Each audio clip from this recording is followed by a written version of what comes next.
You know it's this. Take a perk and a talk of that shit. Money swallowed like sis. Did it perfect in the kid. Got a billion who sang on my head. Look up better put on the road I just spent. I know we got $1 million. The devil that shit ain't not cheaper again. Hello and welcome back, fellow anime lovers, to MangaMuse. I am delighted to have you join us once again in the world of fanfiction and fantasy. This is the 10th part of What If Naruto Enters Witch? Special note, this fanfic is written and a masterpiece of pyrohelixdrago, co-written with KFB Anime 87 on fanfiction.net. Do check and support the author too. Now smash the like, share and subscribe button for more. Also press the bell icon so that you never miss such great parts. Thanks for the introduction. Now let's dive into the world. Later at Naruto's house. Ow! Naruto yelled in pain as Lin wrapped some bandages around his eyes as they sat on his couch. And why the hell are you bandaging my eyes? This is temporary, and last I checked none of you are qualified to be nurses, he said, not understanding why they did this. Got some tips from Alchemy, Lin said as Alchemy asked her how Caleb was after she treated his wounds, and Lin asked her for tips for treating wounds. Plus I saw on TV eyes should be shielded from light to avoid any further damage, Irma said as she saw and learned a lot of stuff on TV, plus I thought all guys wanted their own private nurse, she said with a sly smirk. Okay, did it mention how long I have to wear this? Naruto asked, ignoring Irma's last comment as he was in enough pain already. Irma said as she didn't really remember how long it took to heal. You got hit in the face by lightning, you need to rest, Will said as she stared at her hands and now understood why Naruto was so cautious taking the next step with her element, as she now saw the effect it could have on other people. So anyone mind filling me in on what happened to the seal? Naruto asked as he only woke up minutes ago. The heart just seemed to merge with the seal, Lin said as there wasn't any other way to describe it. Have your powers been affected or the heart itself, because magic is tricky and the seal was powerful enough to open portals? Naruto asked as magic didn't just seem to just disappear and sometimes acted randomly. That's the strange thing, is that the heart stopped the seal, it acted as if it was alive, Cornelia said, still confused by what she and the others saw. Can I see it? Naruto said, realizing the irony of what he just said after he said it. Hand it over, he said, not wanting Irma to make some blind joke. Will gave Naruto the heart, and as Naruto carefully sensed the heart using sage mode, feeling a little more power from it, and also picked up a strange sensation from the heart, something new, and also felt another presence that felt almost exactly like the heart, but it also felt familiar for some reason. So what's the verdict? Irma asked, curiously, asking the question on all the girls' minds. The heart is definitely stronger. Do you guys feel different, like more powerful? Naruto asked curiously, wondering if their powers changed as he gave Will the heart back.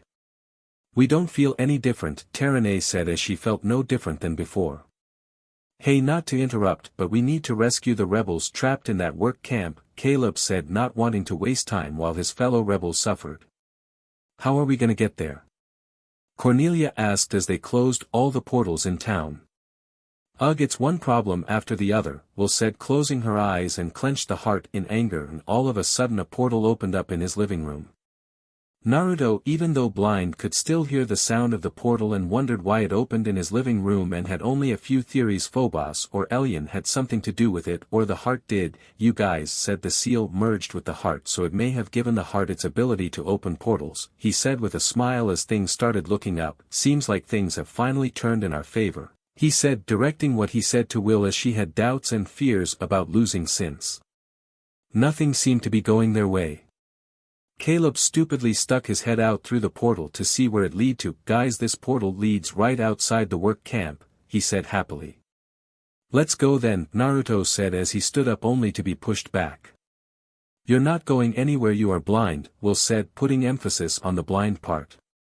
Will, trust me, I have won fights with a body that was broken and bruised. I think I can fight blind and still kick as much, but, Naruto said with a smirk.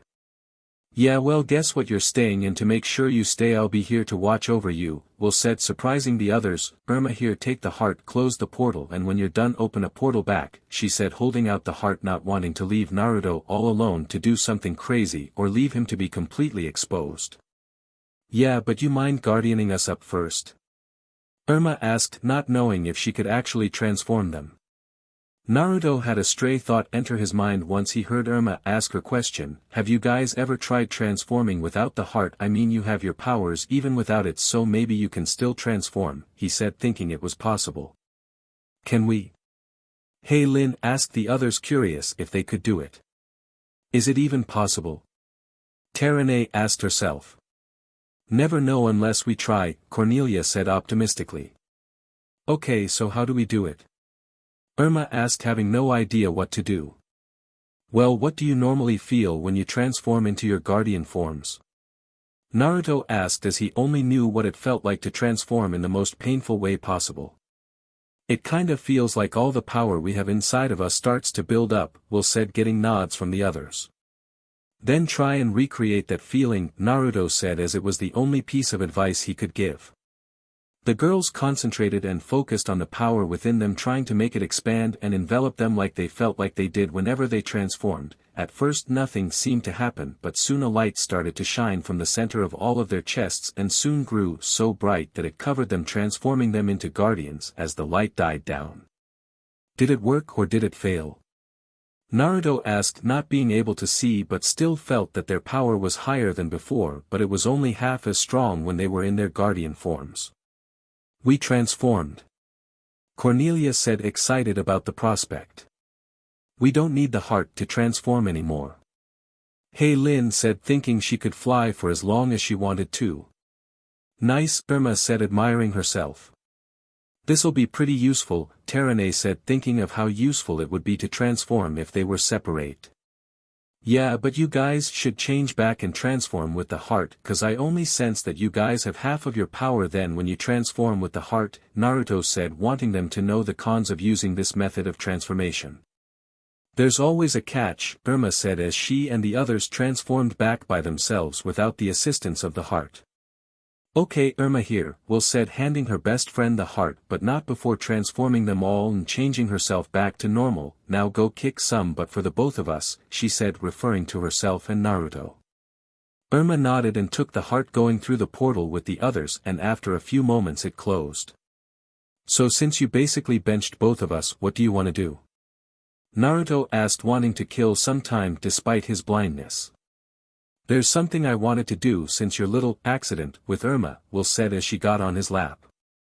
Will, if you're still dash, Naruto was saying till he immediately lost all words as Will grabbed both his hands and pressed them against her nice low D-cup melons, which were covered by her white shirt. How do they feel? Will asked as she whispered into his ear, letting out a small mmm as she felt him squeeze her melons a little. Naruto couldn't even think straight as he felt his girlfriend's mounds. They're great, he said, speaking his thoughts out loud. That's good, but how about I give you a better feel? Will said as she took off her shirt, revealing a black lace BR, which she quickly unhooked, revealing her bare melons, then once again grabbed his hands and pressed them against her now naked melons. Naruto truly wished he had his sight so he could see his girlfriend's melons' beauty, but since he couldn't, he figured he'd enjoy the sensation. Your melons feel great, Will, he said as he started FNDLNG them. Will moaned a little as no one ever touched her melons in such a way, and it felt amazing to the version teen to experience such great pleasure. It feels great, she said, enjoying the sensation. Really should have listened to Pervy Sage's perverted antics or even read some of his pervy books, Naruto thought, thinking he should have paid some mind to his late MSTR. He then pulled both of his hands away from her melons and pulled her into a kiss. Will enjoyed the kiss, loving the softness of Naruto's lips, and even enjoyed how they tasted as she explored his mouth and he with hers. After a few minutes of kissing they parted, gasping for air, and once Will caught her breath she instinctively got on her knees and started to unzip and pull down his pants and pulled out his impressive 9-inch impressively thick hard member. You don't have to do this, Will, Naruto said, not wanting his girlfriend to push herself to do something she didn't want to do. Naruto shut up, Will said a little intimidated by his large PP, she gave it a slight lick getting a slight twitch out of it, she felt her panties moisten as she became incredibly turned on from just servicing Naruto and after each second went by all she wanted was more, after eating it a couple more times she took it into her mouth pumping it with her mouth only able to take half of it. Naruto started groaning in pleasure and started running his hand through her short vibrant hair. After a while of pumping Naruto's PP Will could taste some pre-juices escaping from his PP and all Will could do was enjoy its salty taste as her underpants got wetter and wetter getting more turned on, she could feel his PP twitch and she suddenly stopped. "Why'd you stop?" Naruto asked painfully as he didn't get his chance for release. "Because I wanted to give you something a little better," Will said as she grabbed her melons and wrapped them around his PP. "Okay, this is infinitely better," Naruto thought feeling the softness of her melon sandwiching his PP. Will immediately starts pumping Naruto's PP with her melons making him in pleasure, even with her impressive bust his PP could clearly still be seen so Will took advantage and let it enter her mouth as she desired it wanting to taste it even more and even used her tongue to pleasure him. Naruto could no longer take such pleasure from both his girlfriend's melons and her mouth he felt himself reaching the end of his rope. "Well, I'm gonna leak," he said painfully trying to hold it in. "Don't hold back, spray it all over me," Will said huskily wanting to feel his juices on her skin as she continuously used her cleavage to please him. After Naruto heard that he let it all go shooting multiple shoots of juices at Will which landed on both her face and melons. Will had an idea she took out her phone and took a picture of herself and after that she immediately started collecting and licking up her boyfriend's juices from her face and melons, as she licked up the last of Naruto's juices her phone began to ring and when she looked at it she had one thought, CRP, she thought seeing it was her mother's caller ID. "I'd pick it up," Naruto said having a good feeling of who it was. "Your mother will kill you if you don't pick up," he said knowing Susan had a temper equal or even greater to Will's own. "You're blind, how the hell do you know it's my mom?" Will asked wondering if he regained his sight and was somehow looking through his bandages. "You don't need sight to know it's your mom," Naruto said wisely, "plus all the people you usually call are either in another world, working, and present so it's not too hard to guess it's your mom," he said having a smug grin. "Smartass," Will mumbled under her breath. "You love it," Naruto said knowing his girlfriend liked his bold and lively attitude. "Hey mom," Will said frustrated by her mother's timing. "Will, where are you?" Susan asked curiously over the phone. "I'm at Naruto's," Will said as simply as possible. "Well, you need to get home, you have a lot of homework to do," Susan said being the caring mother that she was.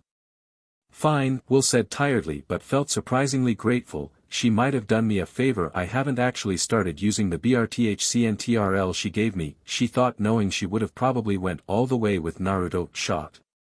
"Everything okay?" Naruto asks curiously. "Yeah, but I gotta go," Will said sadly. "But hey, did you know?" Naruto asked a little embarrassed even after all that had happened. It took a few seconds for Will to get what he was asking and when she did she had a light blush. "No, but it's okay." Naruto pulls her into his lap. "No, it's not, and since you are on a time limit I have an idea how to return the favor," he said as he putting her on her back as he started sucking on her melons causing her to and then proceeded to grab both her legs and started rubbing her covered PP with his very hard PP. Will is surprised that Naruto was still rock hard and his sudden forcefulness but greatly enjoyed it as she felt an overwhelming feeling of pleasure. After a few minutes of this both she and Naruto eventually leak. Will's panties and pants were completely soaked and Naruto covered her stomach in juices. Will pulled Naruto into a kiss as a thank you as she trembled from the pleasure he just delivered to her. A few minutes later, Will had gotten into some new clothes that Naruto gave her which luckily fit and weren't gender specific. "Sorry that we have to stop here," she said wanting to continue their little activity. "It's fine, besides I'd like to be able to see my girlfriend when we did that," Naruto said with a smirk of anticipation for when that moment would happen. Will gives him a final kiss before she leaves with an honest-to-God smile on her face. Meridian. The girls had just left the Infinite City after freeing the rebel prisoners from the prison camp and were about to portal home. "What's the hold up, hey Lin?" asked as Irma, Cornelia, and Terene. WLUCH. "Hey Lin, here's the thing, Terene said nervously, trying to find the right way to say what she was about to say. Oh, just say it, Irma said impatiently. We're doing this thing where we all date him, Cornelia said, knowing Terene was still a little shy. You guys are trying to start a HRM? Hey Lin asked, knowing what it was. Yeah, how'd you know? Irma asked curiously. You do realize I'm an anime fan, right? Hey Lin said, as it was one of her favorite things to watch, like sci-fi. And HRMs are a genre? Irma asked, curious to what her seemingly innocent friend watched. I don't have to answer that, and why are you telling me about this? Hey Lin said, quick to denial, then tried to change the subject entirely. 'Cause we've seen the way you look at Naruto, Cornelia said, as she and the others knew how fond Hey Lin was of Naruto's company. Hey Lin blushed at the implications of what her friend was suggesting. Listen, we don't need an answer now, just think about it, Irma said, as she knew Hey Lin would be hard to convince. Oh, and don't tell Will, she said, knowing Will would have been the hardest one of all to convince. Kendricker. The Guardians seem to be doing very well, the Oracle said, as he and the other council members saw their impressive and ever-growing power and skills. They grow more and more powerful by the day, a member said, others not knowing if it was out of recognition or fear. It's because of that boy, Luba said with a glare. Calm yourself, Luba, he's proven not to be a threat, the Oracle said, as he had seen Naruto show nothing but kindness and self-sacrifice, but he was still weary of him, as ever since his arrival he hadn't been able to see into the future.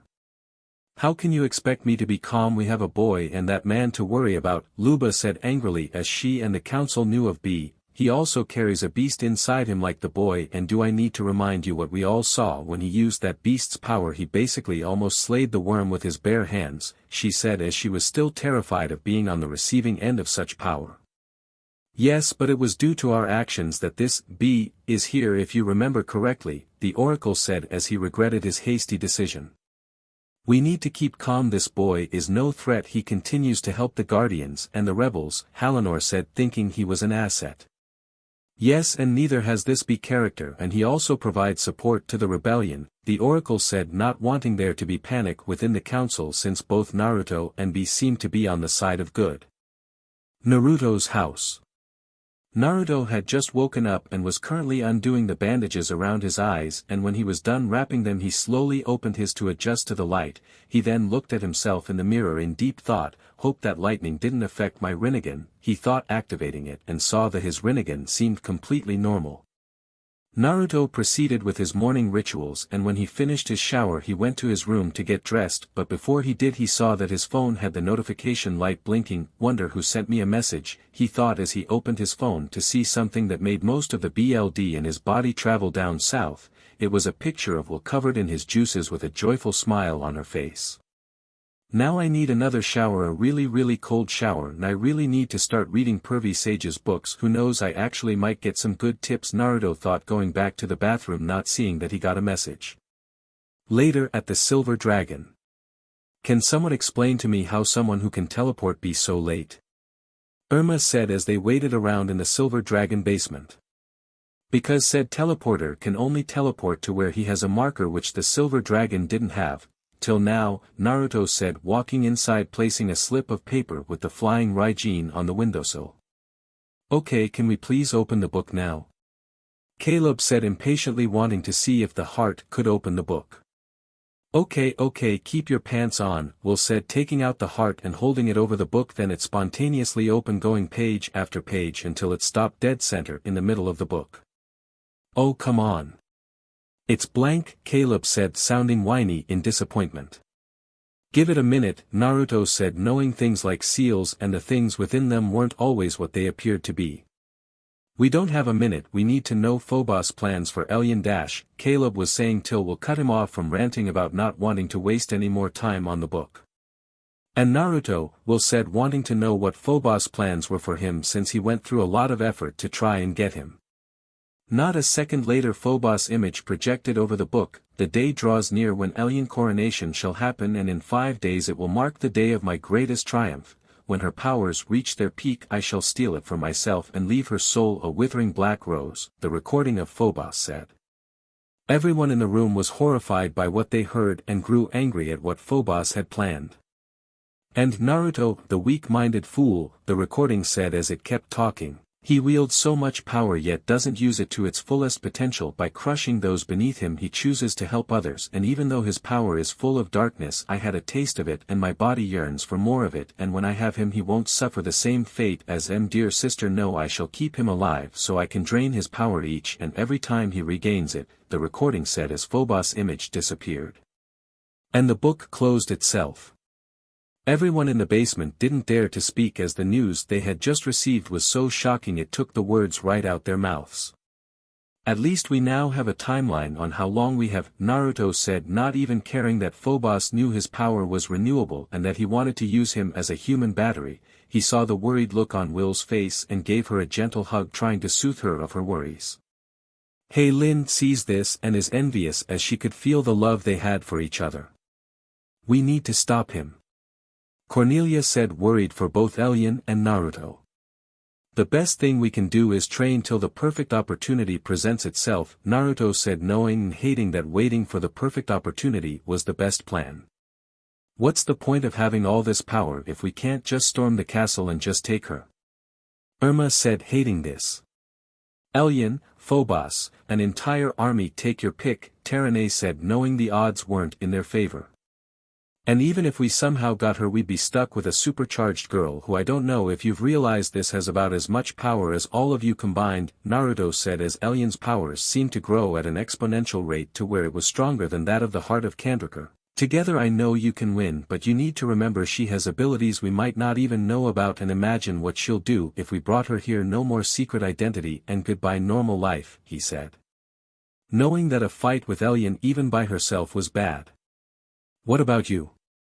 Lin asked curiously, you are stronger than all of us, you've shown us that in training countless times, why can't you fight her, she asked, getting everyone's attention as she brought up a good point. I can fight Elyon, but if she draws me into a corner I won't be able to hold back any longer, Naruto said, knowing that all her magic power might have almost equal to his level of chakra. Without magic, she has about 3/4 of my full power, so if we fight everything around us is gonna get destroyed, he said, thinking back to how he fought Nagato's 6 pains and the damage they did at full power. So best to keep you two apart, Irma said, not very keen on the idea of seeing Naruto fight Elyon at his full power as he beat each of them easily in training, so the thought of his full power in a fight wasn't something she wanted to be in the middle of. Yep, Naruto said, as all his powers versus Elyon's ever-growing ones made it that much worse. Hey, who wants to go bowling, he said, seeing the downcast looks in their faces. Later. While Cornelia, that just sucked, Irma said as she watched Cornelia roll a gutter ball. Shut up, Irma, Cornelia said as she hated that she didn't hit anything. You need to work on your aim. Cornelia, power has little to do with it, Naruto said as he and the others ate some fries as they waited for their turns. Alright, fine, Cornelia said, taking her second shot and managed to hit all 10 pins, which surprised her and the others. Told ya, Naruto said with a smirk. Hey, why were you late this morning? Irma asked, curious to why he was late. I got held up, Naruto said, remembering the picture his girlfriend sent him. Will smirked, glad that even after one session of what she and Naruto did she can still make him hot and bothered with a picture. Guys, it's Thomas and Eleanor Brown. I found out where they're being held, Caleb said, getting everyone's attention. Where? Cornelia and Naruto said simultaneously. They're in Kavagor prison, it impenetrable and it completely underground, Caleb said, knowing the layout thanks to all the maps Naruto was able to steal from the castle whenever they infiltrated it. Later in Meridian. Irma, Terane, Lin were currently flying toward the prison while carrying B, so you know the plan, right? Irma asked as they should see the prison in a few moments. FO show, B said confidently. Why does that not put me at ease? Irma thought to herself, okay then let me tell it to you again. Were the distraction while Will, Cornelia, Naruto and Caleb dig up from the Infinite City to the prison, she said, still not understanding why B was here. Infinite City. They're almost in position, Will said as the heart let out trails of light that seemed connected to each individual girl. You ready, Cornelia? Naruto asked as she already made an entrance to the prison. 2 steps ahead of you, Cornelia said as they all went up. Above the prison. You guys ready? Terene asked as they had a pile of big rocks. Bombs away, Hei Lin said as they all started dropping rocks, getting all the guards' attention, making them all rush toward the semi-surface area of the prison. As they prepared to fight, the guards sounded the alarm which alerted Cedric and his small army in the distance. This ain't gonna be good, B said to himself as he saw the army approach. He used his lightning to get a good distance away from the prison and got close to the army. Cedric cared very little of who was in his way. As he transformed, he got closer and closer, ready to kill B. Yo, you about to have a confrontation against my collaboration? It'll go off like a destination leading to your annihilation, yeah. B said as 8 tentacles popped out of him as he transformed into a giant creature that seemed to be a mix of an octopus and a bull. Cedric was shocked by the sight of the giant creature in front of him and grew incredibly fearful. Light hack. B yelled as he fired a yellow beam of lightning out of the 8-tail's mouth, shocking Cedric and all the guards to fall to the ground unconscious from the massive amount of lightning that passed right through them. Yo, check it, you all got jacked by my weak light hack, he said, making a pose. The girls were in a state of shock and stopped their assault by what they had just seen B do. That was so awesome. Hei Lin said in excitement. For once I'm speechless, Irma said as what had just happened. The rapping kinda kills the mood a little though, Terene said as she was still impressed by the unique display. Inside the prison. Care to explain why we didn't know about these things, Caleb? Naruto said as he backed away from the giant scarab-looking bugs. We had blueprints of the place, not what they kept down here, Caleb said, holding his sword out. Can we just get out of here, please? Will said as she and Cornelia, who was carrying Blunk, flew while Naruto and Caleb walked up the walls. Can someone explain why we need Blunk again? Naruto said, almost forgetting about the Pauling. Because we need a bloodhound, Caleb said as there were dozens of cells. Okay, Blunk sniffed them out, he said, handing Blunk Mr. Brown's shirt. Later. Are you sure this is the right one? Naruto asked as they opened a couple cells and were attacked by a few unstable prisoners. Blunk nodded his head as he was sure this was the right one. Ready? Caleb asked him, wanting to be prepared for whatever or whoever came out the cell. Let's do it, Naruto said as the stone door started to rise, and after a few seconds no one came through. Oh come on, he said, walking into the cell thinking it was empty until he saw Elion's parents sitting down with creepy smiles and a faraway look in their eyes. Oh CRP, they've been drugged, he said, snapping his fingers in front of their faces hoping for a response. It was their food, Caleb said as he sniffed the food tray. Mr. and Mrs. Brown, it's me, Cornelia, don't you recognize me? Cornelia asked them, hoping for a response. Cornelia, it's so nice to see you, Mrs. Brown said, still smiling. You need to get up, we're leaving, Will said, not wanting to stay here. Why would we leave? We're so happy here, Mr. Brown said as he seemed so at peace. Whatever drag they've been given must make it so that they see a joyful environment but are still somehow responsive, Naruto said as he saw that their eyes were dilated. They were being drugged for when they'd see Elion, he said, not knowing how long they've been drugged. If they were being prepped to see her, I have an idea, Will said, whispering something into his ear. Okay, but you know it might backfire, right? Naruto said, because what Will had asked him might not get the results she was after. Do it, Will simply said, wanting him to do it. Minutes later. Guys, we gotta go. Irma said as she and the others flew down, leaving B with some guards. Will you done yet? She asked as she thinks she bought them enough time. Almost, Will said as Caleb was about to use the MSTR lever to unlock all the cells.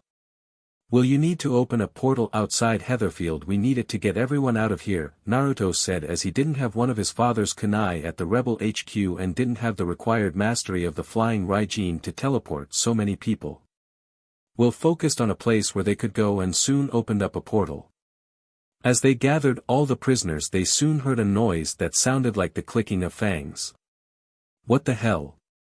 Naruto said as he saw the bugs stamped towards them. SHT, the bugs must have had a door, and when we used the MSTR lever it must have unlocked their door as well. Phobos probably installed it so he could kill all the prisoners inside this place, he said, seeing no other reason why Phobos would have the door for these bugs connected to the MSTR lever to all the cells. Sadistic F, he thought as he hated Phobos even more. We need to hurry. Hey Lin said as the bugs seemed to be immune to their elemental attacks. Naruto and the others were about to enter the portal since it looked like everyone entered, until Naruto heard a scream and saw a father, mother, and daughter cornered by the bugs. DMN it, he thought as he rushed over to them running on top of bugs. I'm not gonna make it, he thought until he unconsciously activated his Rinnegan and somehow opened a portal slicing a bug that was about to kill them in half. Go through the portal. He yelled out running toward it himself, then looked back toward the girls. Go through the portal now, he said as the girls went through their portal and quickly sealed it as Naruto did the same. Later in the Infinite City. We can't thank you enough, you hardly know us and you went through all this trouble, Mr. Brown said as she and the other prisoners walked about through the Infinite City. You took care of my best friend in the whole world for 17 years, Cornelia said as they were important to Elian, meaning they were important to her. We'll get her back, we promise, Naruto said, getting nods of agreement from the others. Yo, get off me. B said, shaking a very drugged up Blunk who was trying to take a bite out of his leg. How long is he gonna be like that? Hey Lin asked to no one in particular. From how long Elian's parents had been affected and how much of the drugged food he ate, I'd say an hour, maybe 2, Naruto said as he was just guessing from how long Elian's parents were under its influence. So well, since we saved the day yet again, wanna grab dinner, Naruto asks her. Yeah, we have a ton to celebrate, we saved lives and we found out you can open portals, Will said, walking up to him placing her hands on his chest. Hey Lin watched the scene before her and grew envious as she wondered if the other girls were right about her feelings for Naruto. Come on, let's go, Naruto said, opening a portal to his house. Later at Phobos Castle. I hope you bring good news, Cedric, Phobos said as Cedric and the army came back worse for wear. Yes, my prince, Cedric said. Even after all that happened he still completed his mission as he brought forward Elian's parents. Hello Prince Phobos, it's so nice to see you again, Mrs. Brown said with a smile. Yes, so nice, Mr. Brown said with a smile that matched his wife's. Ah, and here I thought you had failed me. Well done, Cedric, Phobos said, walking inside with the two. Later. It's so good to see you, Elian said, hugging both her parents. They have had a long journey, they should get some rest. Was all Miranda got to say as she was punched in the stomach by Mr. Brown, knocking her out. Dad, why did you do that? Elian asked until her dad burst into a cloud of smoke revealing Naruto. And Naruto, how are you? Here, she asked, both happy and confused. Listen Elian, you need to listen to me, calm down, Naruto said as he and her sat down on the bed. He then looked at Mrs. Brown. Go guard the door, transform into her so no one gets suspicious, he said as Mrs. Brown burst into smoke revealing Miranda. Naruto, if you're here, where are my parents? Elian asked, wondering where her parents were. They're safe, Naruto said with a reassuring and comforting smile, but Elian, I need you to listen to me, okay? Phobos isn't who he claims to be, he said, knowing there was gonna be some denial. Naruto, what the other girls have told you? Elian was saying till Naruto stopped her. Is the truth? Naruto quickly said, they've done nothing but save lives and protect the people of Meridian, he said calmly, and saw that she was about to retort. Elian, you've had to have noticed strange things have happened here, or that your brother has asked you to do strange things, he said as he had a theory that Phobos was putting Elian in situations where she'd use her powers to his benefit. Elian said, stopping for a second and thought back to some of the things Phobos made her do. And haven't you seen things in this kingdom that have seemed strange with the people? The attacks you've seen? Naruto said, knowing he was mentally assaulting her mind and what she believed to be true, but he knew she needed to hear the truth. Elian had thought back to her times walking through the kingdom, seeing the grateful looks upon the people's faces, but also looks of relief, like her appearance made it seem like she was a savior rescuing them from a terrible fate. Elian, I need you to believe me when I say this, the Guardians are your friends and so am I, we need you to believe us, and even if you don't, can you at least promise me you'll look for answers to the questions you have? Naruto said, knowing he gave her a lot to think about and a lot to question. Elian nodded as she knew some of the things Naruto said made her question some of the things that were happening. Alright, I guess it's my time for me to go, Naruto said, getting up. Naruto, wait, Elian said, grabbing his shirt, stood on her toes and pulled him into a kiss. Naruto was surprised by the kiss and should have stopped it immediately, as even though he was a clone he was dating Will, but he couldn't, as he felt the need to just keep kissing her and soon got caught up in the moment. Elian pulled away and looked directly into Naruto's eyes. I've wanted to do that for a long time, she said, taking a deep breath. Naruto said, stuttering, then calmed himself down. Listen Elian, I don't have a lot of time, okay, but I promise you will talk more when I get the chance, and also don't panic as I kinda explode into a cloud of smoke, he said as he did what he just said as he and the disguised clone outside exploded into a cloud of smoke. Man, my life is crazy, Elian said, thinking out loud. I hope my life gets less complicated and makes more sense, she thought, then remembered the kiss she gave Naruto. Miranda soon woke up and realized that Elian's parents were no longer here and went to go alert Phobos. Same time at the Silver Dragon. Something wrong? Will asked Naruto as she saw his face redden. Nah, but Elian did receive the message, Naruto said with a smirk. I mean, it was pretty smart of you to ask me to make clones then transform into Elian's parents, he said, still impressed by her genius plan. Well, I'm glad it worked out, Will said with a smile. As the couple enjoyed their moment together, they were unaware that they were being watched by the Guardian of Air, who soon walked away, taking out her phone, dialing up a number. Then, after a few seconds after calling it and when the person picked up, all that Hey Lin said was, I'm in, before hanging up. Irma's house, same time. That was fast, Irma said, thinking out loud before putting her phone down. Next day at Naruto's house. Okay, you guys ready? This is gonna be hard, Naruto said as all the girls paid attention. I'm gonna help you fully utilize your elements into weapons or things you can channel them into, he said, knowing elemental manipulation was tricky. What's the big deal? Irma said as it seemed simple enough as she's done it a few times already. The big deal is it's difficult and can be very dangerous if done incorrectly, Naruto said, wanting them to take this seriously. Now since you've all gotten a better grasp on your elements, I can teach you this, he said, channeling some lightning, creating a sword, then a wall of earth, then a water dragon, followed by a fireball with the appearance of a dragon, and finally a sickle of wind cutting off some nearby trees. The girls were in awe by what they just saw and soon thought how useful something like that would have been. Now you guys ready to start? Naruto asked, getting eager nods. Great, no, here you are, he said, giving them each a kunai. Focus your chakra and magic into these, channeling your element, and throw them against a tree, and when you're able to make it go through in one shot you'll be ready, he said, walking off. And how long is this gonna take? Cornelia asked his retreating figure. I don't know, that's up to you. I've taught you enough control to channel your elements and now you'll have to channel the through an object, Naruto said, knowing this would actually take a while compared to everything else. Maybe we should have done the baking, the girls thought as they had a bake sale coming up and thought it'd be a perfect opportunity to ask Naruto to leave some clones so they could train. Later. As the girls trained outside, Naruto was currently sitting down in his house meditating, entering his mindscape. Hey, how you doing?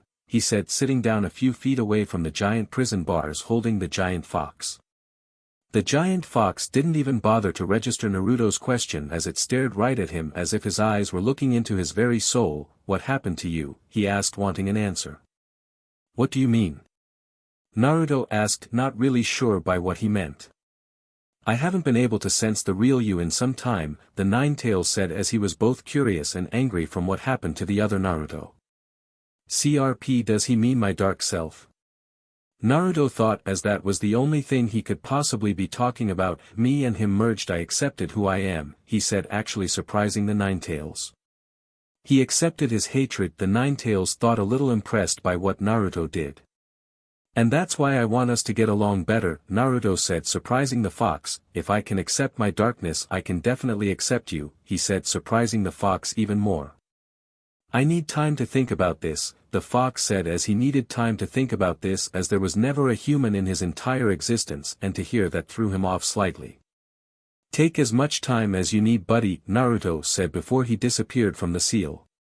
The nine-tailed starred at the spot Naruto had just disappeared from for a few moments and then thought about what Naruto said. Buddy huh? He thought and wondered about that as he had been called a lot more unpleasant names before this moment. Outside the seal. Naruto. Caleb said, basically barging into his house. What's wrong? Naruto said, rushing over to him, seeing the state he was in and the emotional look on his face. We broke into the castle to steal some grain, Caleb said in a little pain as he had some injuries. And some people got caught when you were trying to steal it, Naruto said, as it wasn't that hard to deduce. They got Aldern, Caleb said, wanting Naruto to know that this was personal. Then we gotta go save him, Naruto said, knowing how important it was to Caleb. I'll go get the girls and get ready myself, so you just sit down and rest so we can come up with a plan, he said, bringing his friend over to the couch. Later in the Infinite City. So you got a plan, or are we doing this completely half-cocked? Naruto asked as they all walked toward the Rebel HQ. No, I actually have a dash, Caleb was saying till they walked past a pillar and saw Aldern. Aldern, he said, running up to him, how are you here? Did you escape? He asked, not understanding how his best friend was here. As Caleb and Aldern talked about how Elyon let him go, Naruto saw that his eyes were a silver instead of their regular brown color. Oh hell no, he thought before he rushed over to Aldern and put him in a choke hold. Naruto, what are you doing? Stop! Caleb yelled as he and the others were shocked by what he was doing. Look at his eyes, Caleb. Aldern isn't even thinking for himself, Naruto said as he flooded Aldern with magic, hoping to disrupt Elyon's control on him, and after a few moments Aldern's silver eyes lost their color and soon returned to their original brown color. Is he okay? Caleb asked curiously. Yeah, Naruto said as he released him, but Caleb, he wasn't the only person to go with you guys. I need to check the others so we know we're not all at risk, he said as he wanted to know who else was there in case they were under the same control. Later. I'm sorry, are you out of your DMN mind? Naruto said as he heard Caleb's plan. This spot is perfect and dash, Caleb was saying till Naruto cut him off. It was picked by Phobos. If he picked it, he must have a reason, Naruto said as Caleb wanted to take advantage of the location to either attack Phobos or break into the castle and raid it for more supplies and provisions. But Naruto, we can do this, Caleb said, wanting to take full advantage of their current situation. Listen, I made contact with Elyon and she is confused and is starting to question things about her brother. If we do something this drastic, Phobos will use it against us and manipulate Elyon, Naruto said, knowing this was a risk not worth taking, then realized something. Wait, Phobos gave Aldern and the others a map, right? He asked Caleb. Yeah, what about it? Caleb said as Aldern remembered and told them everything that happened when they saw Elyon. That map just became very useful, Naruto said, having a plan. I'm gonna go with the girls to go check out the spot Phobos picked, and I'm gonna need a bow and arrow. I have a job a clone will need it for, he said, knowing what he was doing was risky. Later at the Hogan nesting grounds. What do you expect to find out here?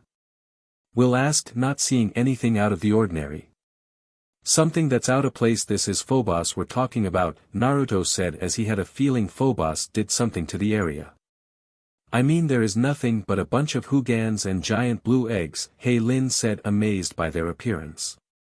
Naruto looked at the birds and the eggs and picked up on something. Lin said, giant eggs, he thought, looking at the size of both the birds and the eggs. No way these birds laid those eggs, something's not right, he said, approaching an egg and saw that it didn't resemble any type of bird species he had encountered. Irma, blast this egg with water, he said, backing away.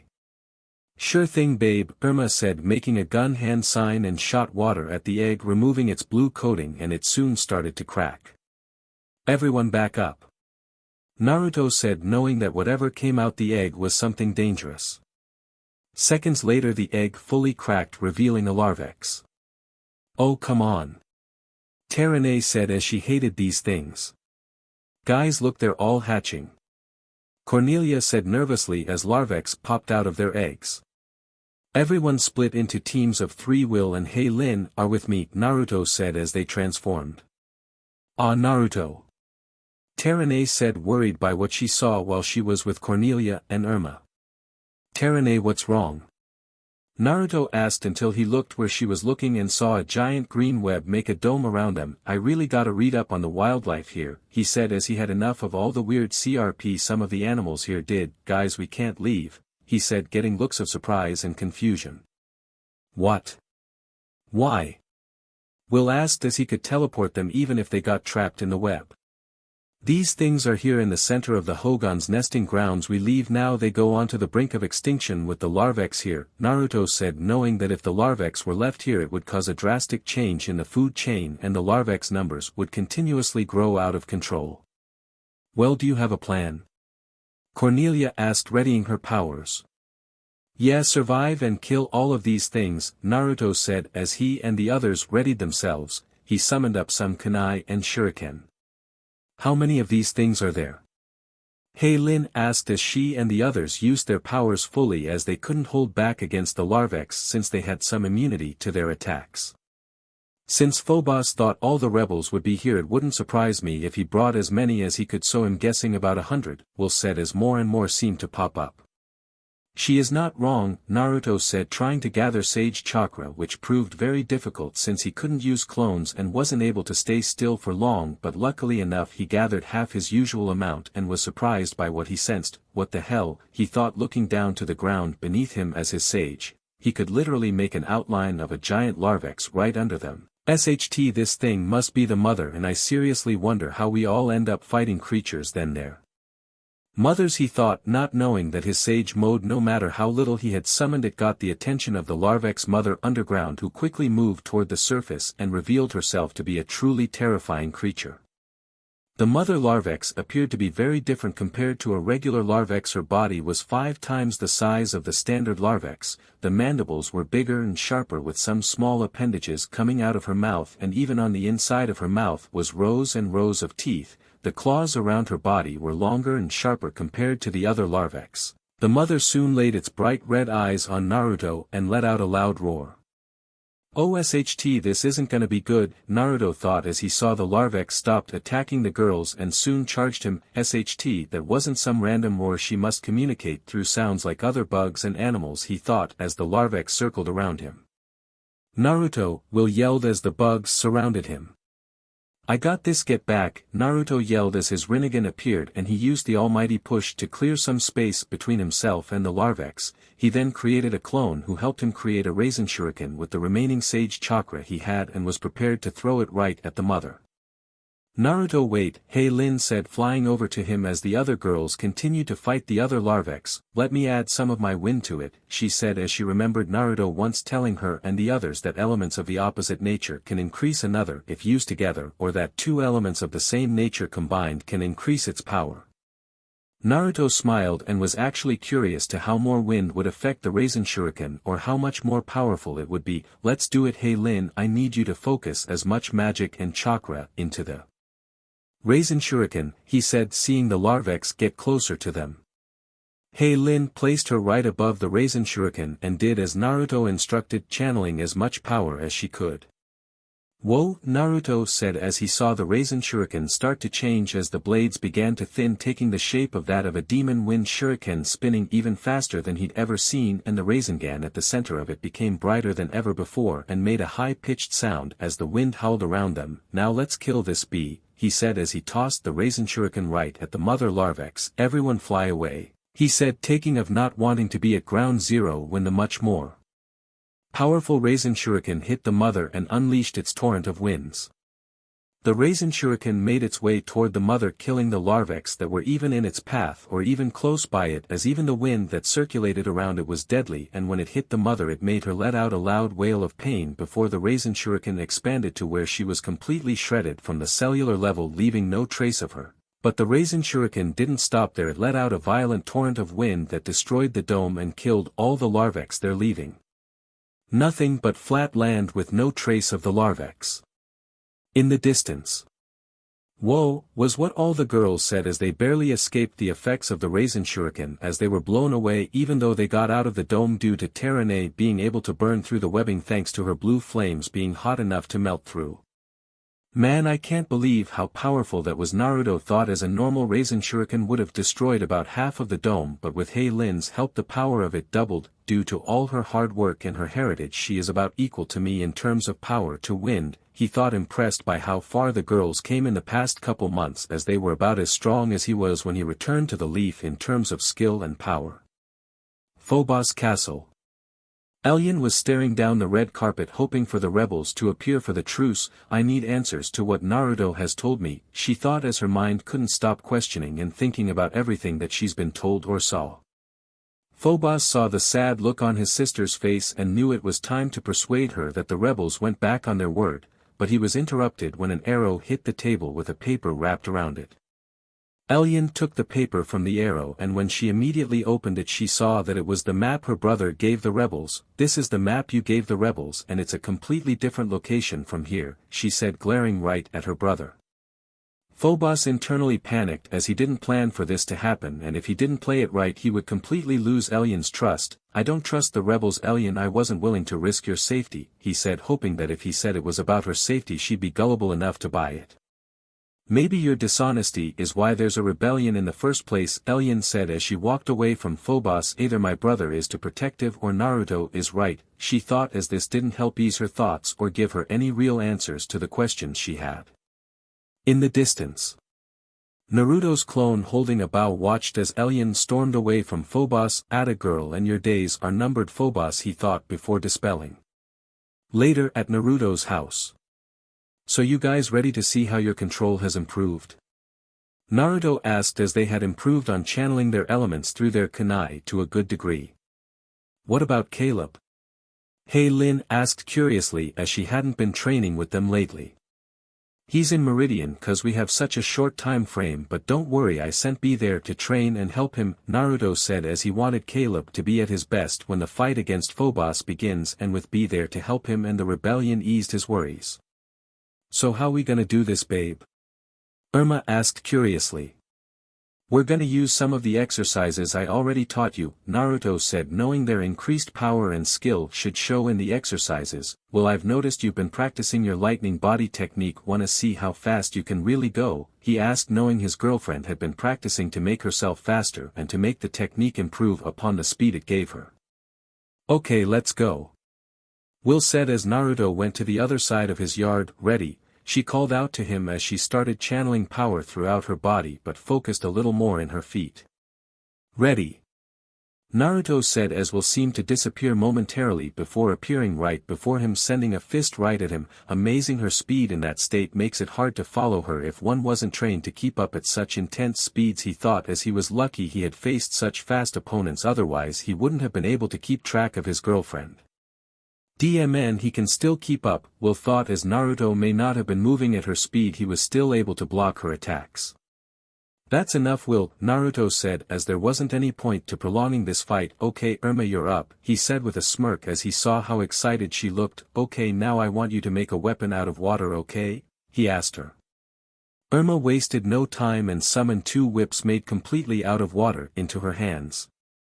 Creative, almost everyone goes for something resembling a blade, Naruto said as he quickly made a boulder. Okay, your task is to slice this boulder in half. Think you can handle it? He asked, knowing she had put a lot of effort into being able to manipulate and control her element.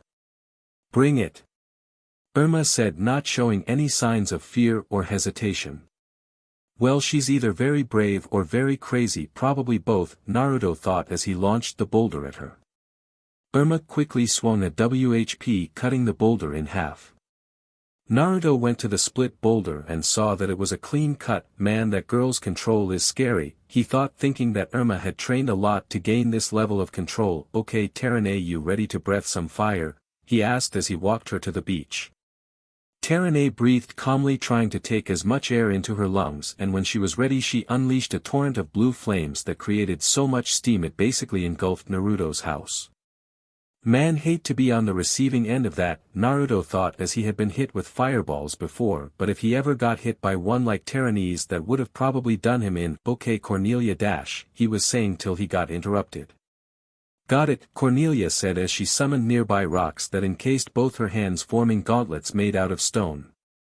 Looks like she's been practicing the hand-to-hand I've shown her, Naruto thought, not liking where this was going considering Cornelia had super strength and the earth around her hands meant she'd be able to hit harder.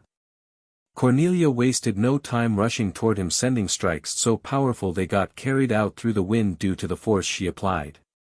"SHT, this is insane," Naruto thought as he used as much speed as he could muster and got behind Cornelia and put her into a choke hold. "That's enough, Cornelia," he said before letting her go. "I scarred you, huh?" Cornelia said smugly. "Being stronger and being better are two different things," Naruto said, as he might have not been as physically strong as Cornelia, but that didn't mean he'd lose just because of that. "I don't hear a no," Cornelia said, still sounding smug. Naruto just let out a sigh and grew even more annoyed when he heard the fox chuckle. "Naruto, I want you to come at me," Lin said, surprising everyone. Naruto went straight at Lin, charging her at full speed, and when he was a few feet away from her he suddenly felt like he hit an invisible barrier. "What the hell," he thought as he was sent back a few feet, and when he looked at Lin he saw both her hands were up like when he used the almighty push. "Did she replicate my technique using just the wind?" he thought, incredibly impressed. "But it's not entirely like it. She may only be able to block what she sees, and it doesn't seem to be as spread out as the almighty push, and she may be limited to using her hands," he thought, analyzing her technique as best he could. "How'd I do?" Lin asked curiously. "You did fantastic, you all did," Naruto said, making them cheer at their success. "Now I have one thing left to teach you," he said, summoning some small hand-sized water balloons. "I am gonna teach you my signature technique," he said, creating a Rasengan. "I know you guys have seen this before, but I never really told you what this is. It's called the Rasengan. It was made and developed by my dad," he said, having a small sad smile. "Your dad?" Will said, knowing that was a touchy subject. "You mean the guy who took on an entire army?" Terane asked as she remembered when we told them a little about Naruto's dad. "The very same," Naruto said with a smirk. "This is gonna be so cool. So how long will this take?" Irma asked curiously as she was excited about this. "Well, it took my dad 3 years Naruto was saying till he was interrupted. "What?" all the girls exclaimed loudly. "But it took me a week to learn," Naruto said, hoping it would help calm them down. "Okay, but do you have a faster way?" "I mean, we have 3 days till Phobos carries out his plans for Elion," Cornelia said, as she felt like every second she wasted meant Elion was that much closer to becoming a black rose of fate worse than death. "Nope, and I said it took me a week. You guys are on your own," Naruto said, seeing the surprised looks on their faces. "I won't be there to hold your hands for everything, and this technique is more than just an attack. It'll teach you how you can be creative with your own techniques, opening your mind to new possibilities," he said, as the Rasengan was an inspiration for him. "Okay, we got this." Lin said, grabbing a water balloon. "How do we do this?" she asked, making everyone sweat drop. "Easy, you have to use your chakra to manipulate the water inside of it to start rotating it, and when you pop it you succeed in the first step," Naruto said, explaining the first step. Then, after they all started, he went to his patio, sat on chair right next to Hunter, who immediately went to Naruto's lap as he watched the girls train. "Yes," Irma said as she popped the balloon. "Oh, and before I forget, no magic, especially you, Irma," Naruto yelled out, knowing that if they didn't mstr the Rasengan like he did with just chakra, it would hurt them in the long run if they ever tried adding an element, because even with magic or chakra with shadow clones for an elemental attack, if a person didn't know how to channel it alone, it would hurt their body physically or internally like his Rasen Shuriken. But now being able to use just a clone made the damage was minimal, and he was on the verge of mastering the Rasen Shuriken to where he wouldn't need clones. Meridian. "We need to ease my sister's doubts if she suspect anything else, otherwise this will all have been meaningless," Phobos said, angrily ranting to his second in command. "You needn't worry, my prince, the coronation is only a few days away," Cedric said, hoping to ease the prince's nerves.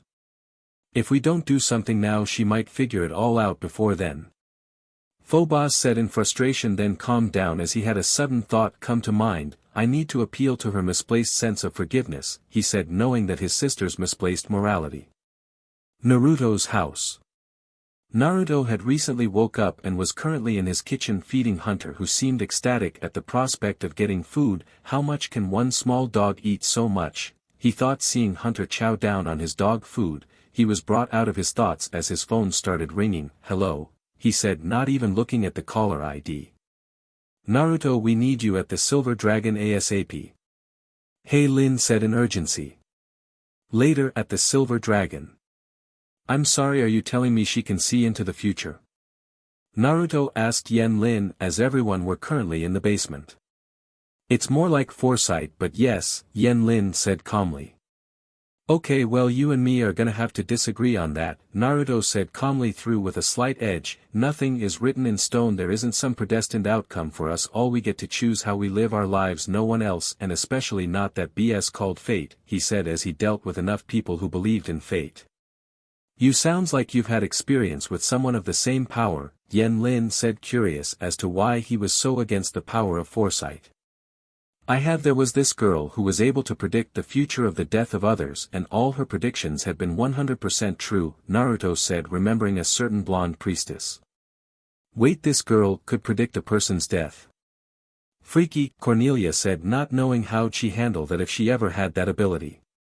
But if her predictions were always right, why doubt the power? Yen Lin asked curiously.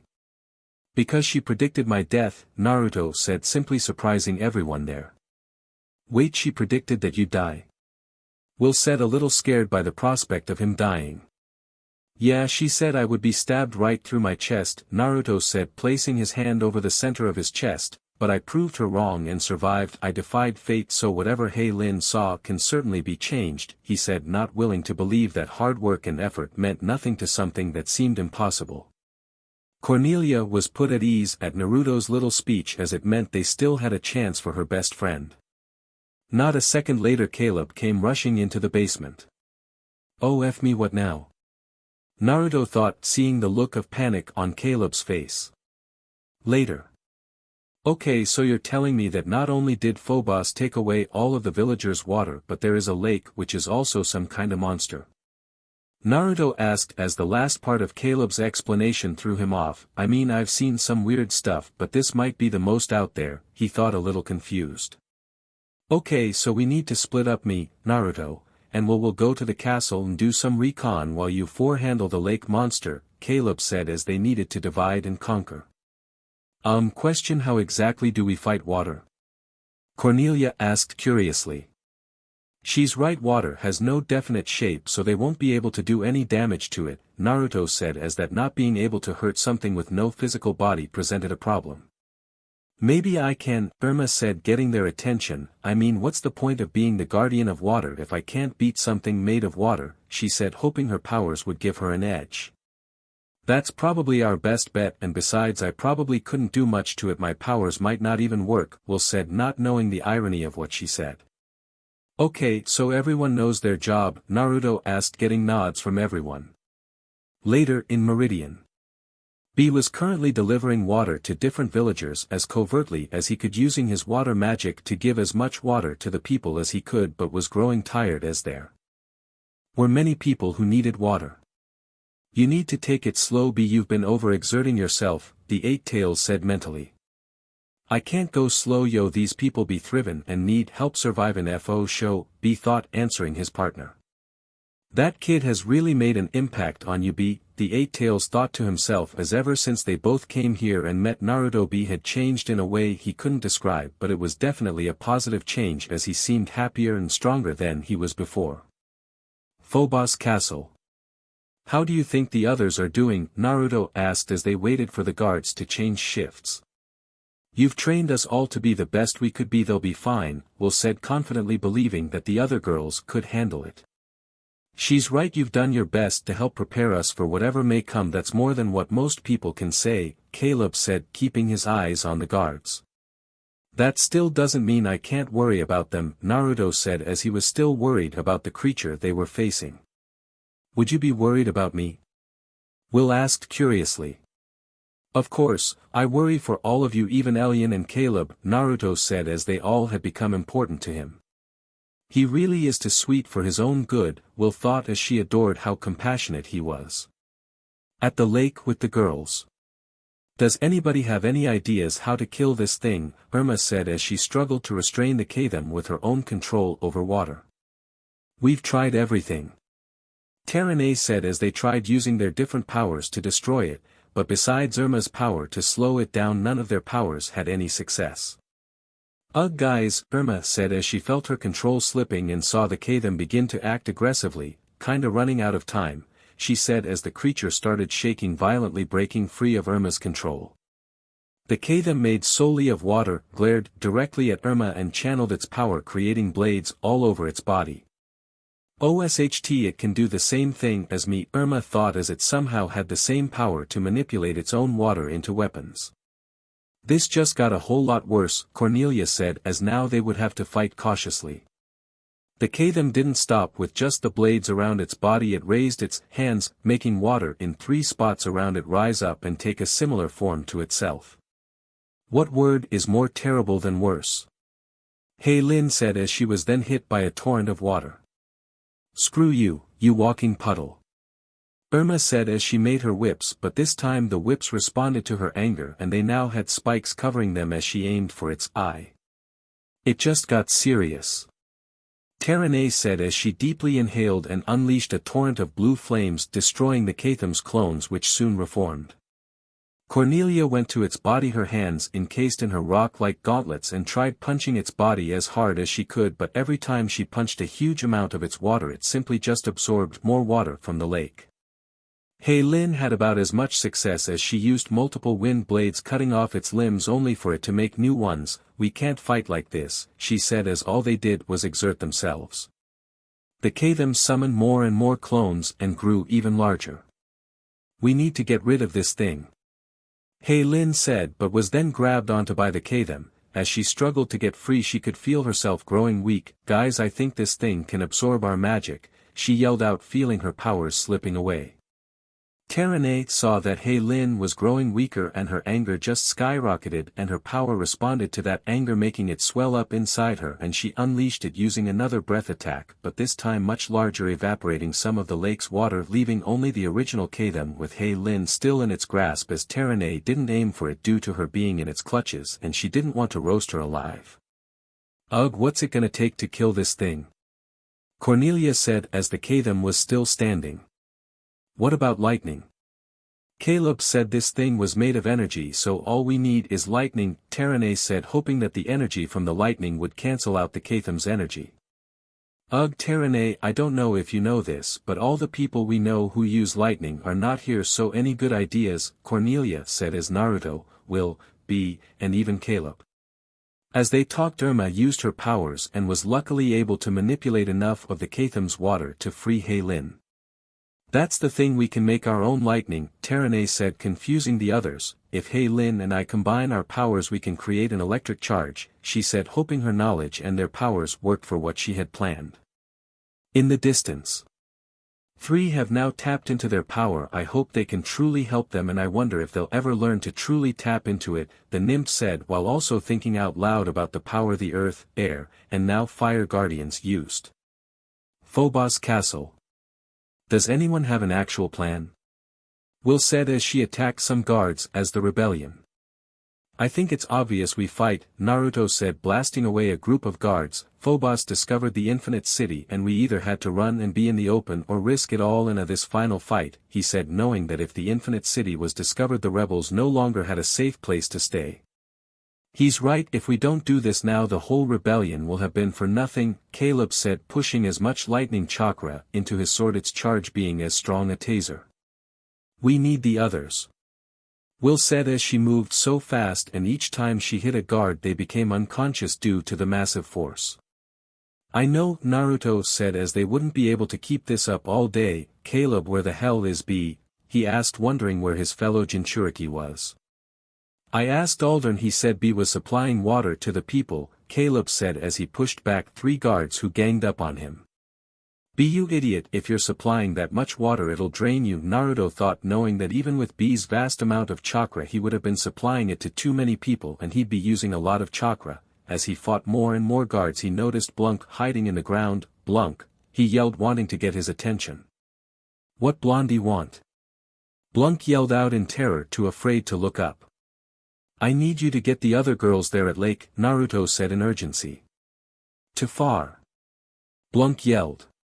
It doesn't have to be, Naruto thought as he picked up Blanc. I am so sorry but we need them, he said as he whispered one thing, universal push, and not a second later Blanc was sent flying. At the lake. Let's light this SOB up. Irma said as lightning soon struck the Katham. Right. Lin and Terane said as they channeled their respective powers into the air making dark and heavy clouds appear above the lake. Please don't let me get hit by lightning, Cornelia thought repeatedly as she was right above the Katham waiting for her hair to stand on end, and when it suddenly did move, she yelled out to the others. When the lightning struck the Katham, the water it used for its body fell back into the lake and its eye turned red and black falling into the lake.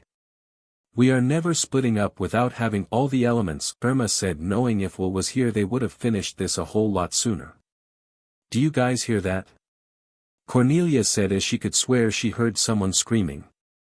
Yeah, and it's getting louder, Irma said as she looked around for the source. Guys, look up. Lin said, pointing at something that was coming right at them. Wait, is that? Terane said, squinting her eyes to focus. Ah! Blanc screamed as he flew right past the four girls and fell into the lake. Was that Blanc? Irma asked as they flew down to where he landed. Yeah, but how the hell was he flying through the air? Cornelia asked as they pulled Blanc up from the no longer sentient water. Best bet says it was Naruto, Irma said, knowing that he was the only one who could send Blanc flying. Mean Blondie, send Blanc flying, need you four back at castle, attack happening. Blanc said as quickly as he could. The moment Blanc said that, the girls flew off toward the castle. Back at Phobos Castle. B was rushing toward the battlefield as when he made it to the courtyard leading to the Infinite City he saw a huge amount of soldiers all lined up outside it, and as he ran he felt completely exhausted and had less than half of his chakra. B, I really think you should reconsider this, the Eight Tails said mentally. I can't, Gyuki, they're attacking the castle right now, I can't just sit down and do nothing while everyone else is fighting for their freedom. You haven't called me that in a while, Gyuki said mentally. You are really becoming a better person, he thought to himself, proud of who his Jinchuriki was becoming. Yo 80, I need some chakra. B said as he transformed into full-tailed beast mode using some of his giant tentacles to strike a lot of guards. B. Naruto called out seeing his transformed friend. Yo bro. B said as he extended his giant fist toward Naruto, who immediately hit it with his own. Why the hell are they bumping fists? Caleb asked Will as he momentarily stopped fighting. I don't know, he once told me it's about understanding and connecting with someone when you feel them on a completely different level. Wait, he did that with me, Caleb thought, looking at his hand, then Naruto wondering what it meant. Enough. Elyon said, suddenly appearing, extending her hand out, making all the trees and their roots trap and hold most of the rebels and the Lurdans. B. Naruto yelled as he saw each of his appendages get restrained, cutting as many roots as he could to free his friend. B tried breaking free of the roots, but the more he struggled the roots seemed to take more of a hold on him. SHT, I can't escape this, I use too much chakra, he thought as he then looked down at Naruto. Naruto, you need to go, he said, making said Jinchuriki stop cutting branches. What? No B, I'm not gonna abandon you. Naruto said, refusing to leave his friend. Naruto, if you don't go now they'll have the both of us and Phobos will win this entire war, B said, breaking his hand free, then grabbed Naruto. That's why you need to go, he said, throwing him a good distance away. Naruto, the girls yelled, seeing him be thrown away as they helped as many rebels as they could escape. Later. Naruto, you need to calm down. Will said as she held his hand. I can't. Will B is trapped in Phobos dungeon and is probably being drained as we speak. My friend, no, my brother could be dead. Naruto said with some tears coming down his face. If Phobos kills B, I'll kill him, he said in a low, serious tone.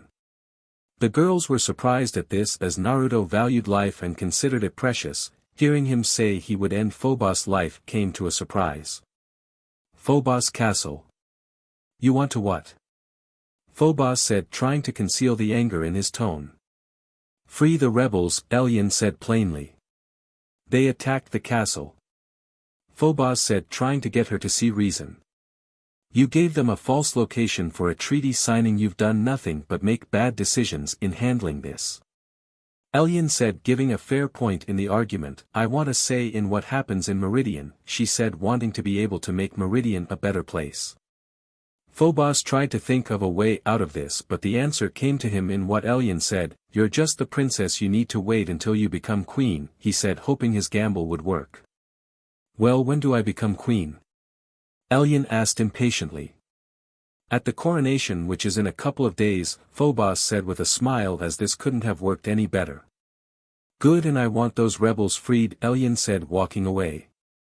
Your sister seems to be taking her role as ruler rather well, Cedric said, coming out of his hiding spot from behind a pillar.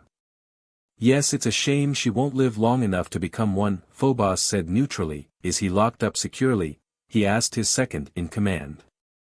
Yes, my prince, Cedric said as he and Phobos walked to a secure cell where one could see be restrained vines encased with thorns keeping his powers at bay. Greetings, Phobos said, walking into the cell, coming face to face with B. You know, I have been dying to meet you, he said as he raised his hand toward B. I'm not into dudes, yo, B said, sounding weak but still had enough strength to smirk. Funny, your friend Naruto said something similar when we first met, but I have a question for you, Phobos said as his hand started to crackle with lightning. Both of you are able to use magic and are able to use powers. Care to tell me how that's possible? He asked. B responded by spitting right in Phobos' face. Go F yourself, he said, and not a second later Phobos zapped B. Looks like we'll be doing this the hard way, Phobos said, placing his hand on B's head, reading his mind as he siphoned his chakra and gyukis. After a few moments Phobos backed away, having a look of shock and amazement as he shook violently, almost as if he was having a seizure. My lord, Cedric said, reaching out to him only to be blown back by a sudden force of energy that from Phobos. Phobos fell on all fours, his muscles slightly growing in size, tearing some parts of his robe. He clutched his head as his eyes shined a bright red and his skin began to sizzle as if it were burning from the inside out. Nice look, it's an improvement, B said as he passed out due to lack of chakra and magic. This power, Phobos thought, not caring about his body's drastic change. He then looked back at B. I must thank you, this feeling is magnificent, and it will be even better when I steal Naruto's power as well, because then I'll be more than any ordinary man. I will become a god, he said, putting on a glamour as he left. Back at the lake. Why are we here, Narisa? Kisame asked, annoyed although grateful that he was able to get out of the dark secret room. Be careful about using my name in public, Kisame, Narisa said in her mage disguise, and as to why we are here is because I have a gift for you, she said as lightning shot out of her hand and into the lake. What kind of gift? Kisame asked curiously as he saw a small black and red ball rise from the lake inside of Narisa's lightning.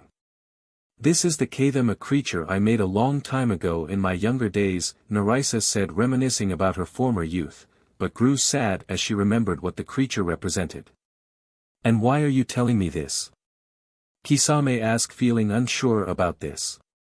Because I intend to fuse it with you, Narisa said as the lightning containing the black and red ball shot right at Kisame, fusing with his chest. Kisame felt his already mutated body once again begin to change as he further changed into a more shark-human hybrid as the Katham affected the piece of Samahata he had inside his body. His muscles expanded, he now had webbed fingers and toes that were also as sharp as talons, scales, a long fin on his back, fins along the side of his forearms that were so sharp they looked like blades, teeth that were so big that if he even closed his mouth one could still see it, and finally a very long tail that dragged along the ground. With the Katham now a part of you, your power of water has increased and you now have magic, Narisa said happily. Now all I have to do is wait, she thought happily. Next day in the Infinite City. Why haven't they been removed? Cedric asked as a guard had just told him that the mage and a dragon were the only ones remaining in the Infinite City. We've sent 5 men down to get the mage and a dozen platoons to kill the dragon, and so far none of them have returned, the guard said as suddenly a bright light soon shined through the city even though it seemed to be a good distance away, and not a second later a scream could be heard down inside the mage's lair. Cedric could understand the dragon, but the mage was old and seemed like easy prey. Well, I guess I'll just have to send you down, Cedric said, sending him down.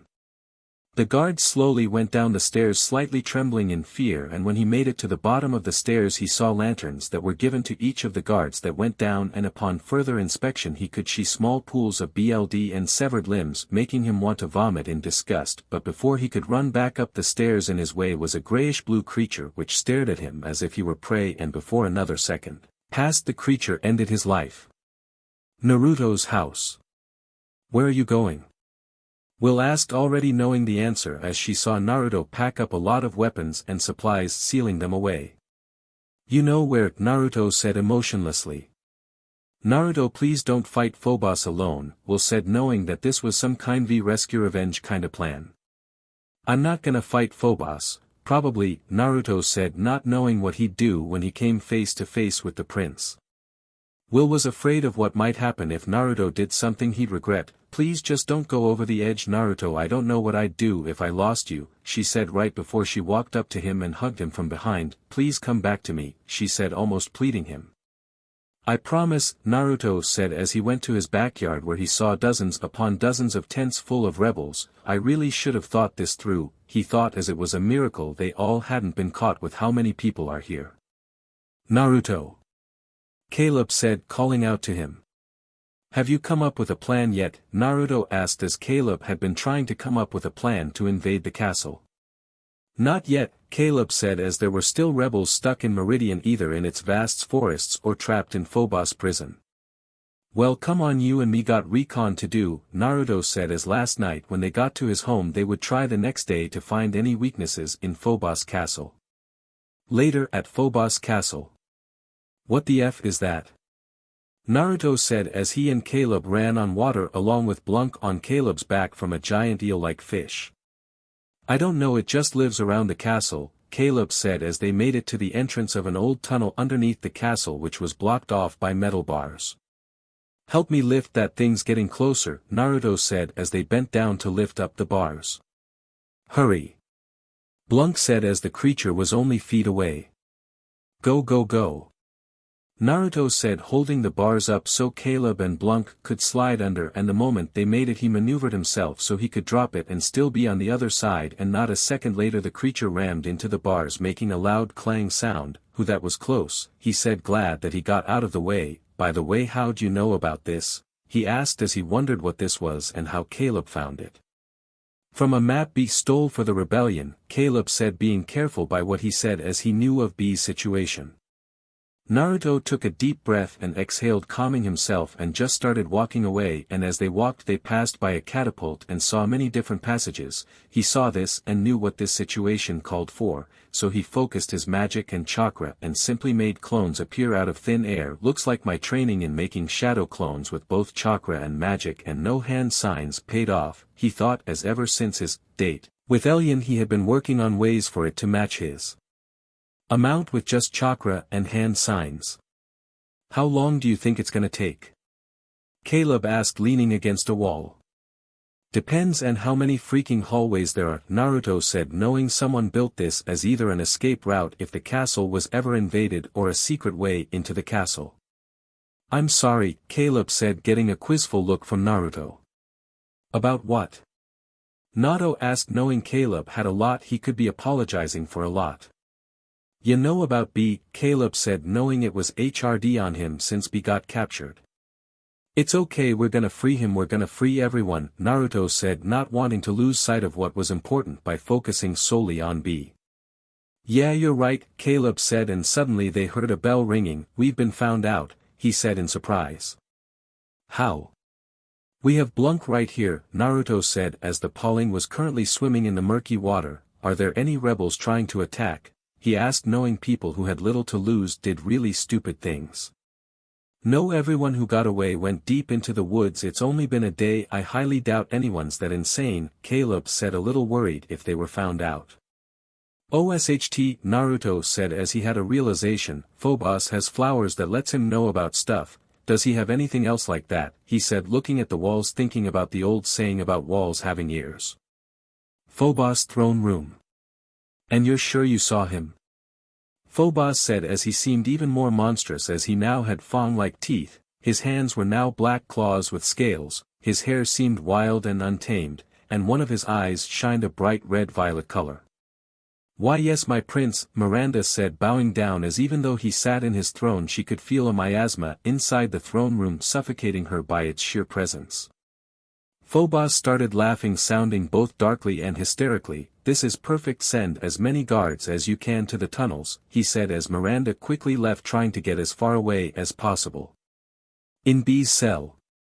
B was still being restrained by the roots that were keeping his powers at bay. He was barely conscious as he couldn't use any of his powers as the roots kept them at bay. "Yo Gyuki, you still there?" he asked mentally sounding exhausted.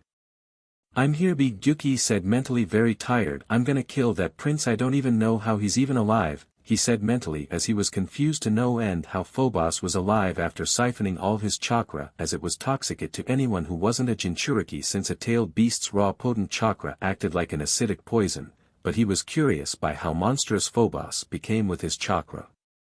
Back in the tunnels. "Get on," Naruto said as he readied the catapult as dozens and dozens of guards rushed through the tunnels. "Why can't you teleport us?" Caleb asked after he and Blunt got on the catapult. "I need to find Cedric and I need to keep my wits," Naruto said knowing he'd feel the effects of the Hiraishin as he aimed the catapult a good distance away. "Are you out of your mind?" Caleb asked as he wondered if his friend was in the right state of mind. "Redhead girl gonna be mad," Blunk said as he wanted to get out of here. "Blunk, you're a friend and friends call each other by their names," Naruto said as he knew Blunk had grown on all of them, even though he stole from them constantly. "Listen, I want you to know I don't agree with this whatsoever," Caleb said as they heard voices getting closer, "but I understand it completely, so come back alive cause if you don't will kill me and I'll have to kill you," he said jokingly. "Yeah, you're just scared of my very hot and terrifying girlfriend," Naruto said with a smirk knowing that Will would unleash her rage on Caleb for what he would tell her. "Later Caleb," he said cutting the rope of the catapult sending Caleb and Blunk flying. "Greetings boy," Cedric said slithering past the guards. "Guards, follow the rebel leader and his pet," he said as almost all of the guards left to follow them. "You know, I'm actually glad you're here, it saves me the trouble of hunting your leather but down," Naruto said with a smirk as he drew some of his father's kunai. "Now I'm gonna ask this once, where is B?" he asked angrily glaring right at Cedric.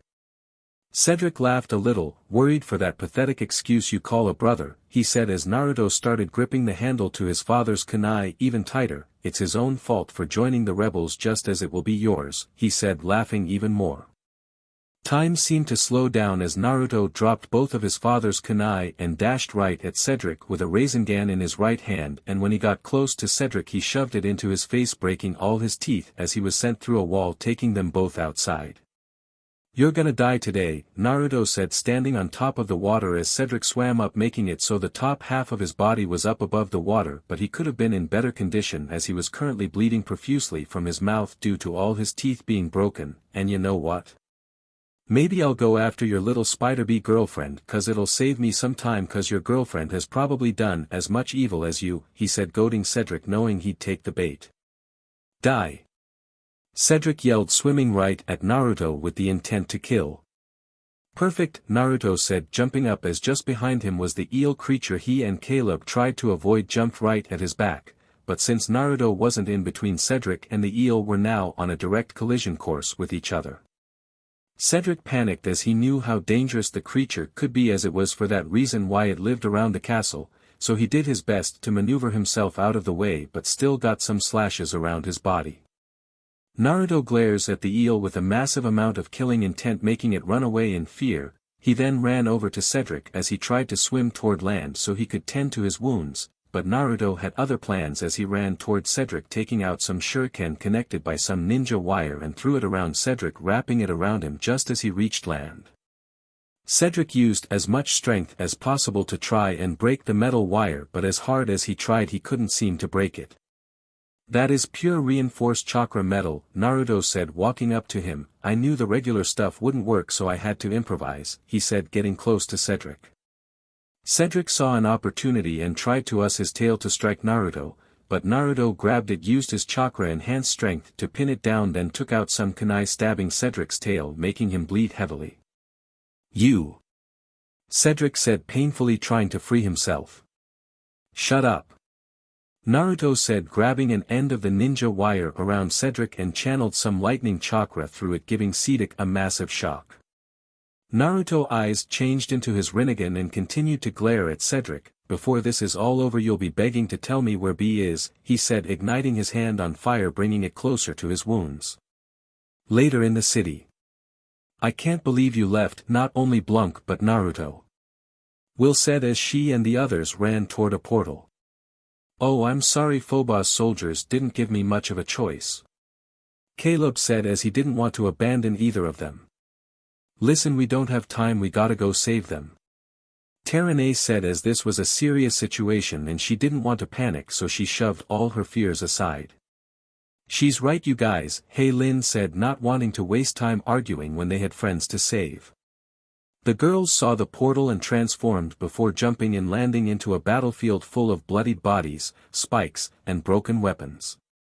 "What the hell happened here?" Irma asked, seeing all the destruction and gore. Flashback. Caleb had just made it through the portal and the guards were trying to make an attempt to go through and capture him, but they were stopped by multiple torrents of water. "Sorry, even though I'm no hero, I have a job to make sure you don't touch that brat who made it through the portal," Kisame said a few feet away from the guards. "By order of Prince Phobos we demand that you surrender," a guard said, walking up with some shackles. "Oh, please do go ahead," Kisame said with a smile, as when the guard got close enough he bit him right in his neck, ripping off the flesh, making him bleed out. "Now who's next?" he said, making all the guards back away in fear. Kisame went wild, viciously tearing into each and every guard he could get his hands, biting into them, ripping their flesh off, acting like the predator animal he looked like. He tore a few of their arms off with extreme ease, and when some of the guards tried to flee he extended his hand, creating multiple water sharks that went after them and quickly feasted upon them. Kisame was about to leave but heard pain screams in the distance, and what he saw surprised and shocked him to his very core. Naruto Uzumaki, the annoying brat he met a few years ago who he deemed too soft and weak, was actually torturing a giant snake man for information. This brought a smile to Kisame's face as he left so he wouldn't be detected, and couldn't wait for their next confrontation to see who was the superior predator. Infinite City. Narissa watched Naruto torture Cedric through the water as she conjured up his image like she did with Caleb to check and monitor him, and she had done some killing before for information or just for the sake of protecting the rebellion from the shadows. But seeing Naruto torture Cedric made her extremely nervous and scarred if she ever crossed him, as she knew how much power he possessed and knew that if she ever crossed him before she could match him in terms of power, all her plans would be for nothing, as he would end her. End of flashback. "I don't know, but we need to find Blanc and Naruto," Caleb said, not really caring for the bodies of Phobos soldiers as they killed some of his fellow rebels, so he looked around desperately as Blanc gave him the chance to escape. As they all looked around they heard a loud blood-curdling scream. "What the hell was that?" Cornelia said, worried about whose scream that was. No one answered as they all went in the direction of the scream, worried it was Naruto or Blanc screaming out in pain. But when they got to the location of the screams they were all shocked by what they saw. Naruto was basically roasting Cedric alive with fire and lightning, and from the condition Cedric was in and how bloody he was, it seemed Naruto went as far as to cut up Cedric repeatedly. Will was horrified seeing what Naruto was doing and had a truly scary thought ran through her mind. Did he kill all those soldiers? She thought, afraid of it being true. Last chance, but where the F is B? Naruto yelled, tired of torturing him as it was getting him nowhere. Cedric didn't respond and only spat blood and spit in Naruto's face. "Okay, well, it was nice knowing you, Cedric," Naruto said sarcastically as he placed his hand on Cedric's head, and as he raised it a white transparent silhouette of Cedric started coming out of his body. "Naruto, stop!" Will yelled out as she had tears come down her face. "Please stop," she said as her heart ached. Naruto immediately stopped and turned his head to see all the horrified looks. He feels an incredible wave of guilt for scarring them and sees the fear in their eyes as they looked at him. "I did this," he thought, letting go of Cedric's soul, letting it return to his body, "and I almost broke my promise to Will," he thought, as his word was his bond. Will saw the guilt in his eyes and knew he wanted to apologize but stopped him. "We'll talk later," she said, as this wasn't the place to talk about anything. Everyone walked to the portal in deadly silence, making it to the battlefield. The hell happened here? Naruto asked, seeing all the carnage and destruction. You didn't do this? Will asked, hoping he'd say yes. What? No. Naruto yelled as he may have tortured Cedric, but he wouldn't brutally kill all these soldiers. Naruto no do it, fish man do it. Blunk said, coming out of a pile of dirt and armor. The pulling speaks the truth, a guard said, laying on the ground, half of his body in the water, having a huge bite-like gash on his side that bled into water. Fish man, Naruto thought, afraid of what that meant. Did he have razor-like teeth and black gills on the side of his neck? He asked, hoping it wasn't Kisame. Yes, he looked part man and part fish. He had fins and a tail, and he just killed all these men like they were nothing, and it all seemed like some big game to him, the guard said, bowing his head down out of respect for his dead comrades in arms. We need to get to my house now, Naruto said in urgency.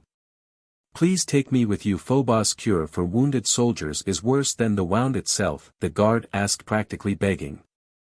If you think that we'll dash, Caleb was saying till he got interrupted. We're helping. End of story, Naruto said as he may have went a little over the edge. It didn't mean he would let someone die in cold blood. Ah. Terane said as a morpion stung her ankle.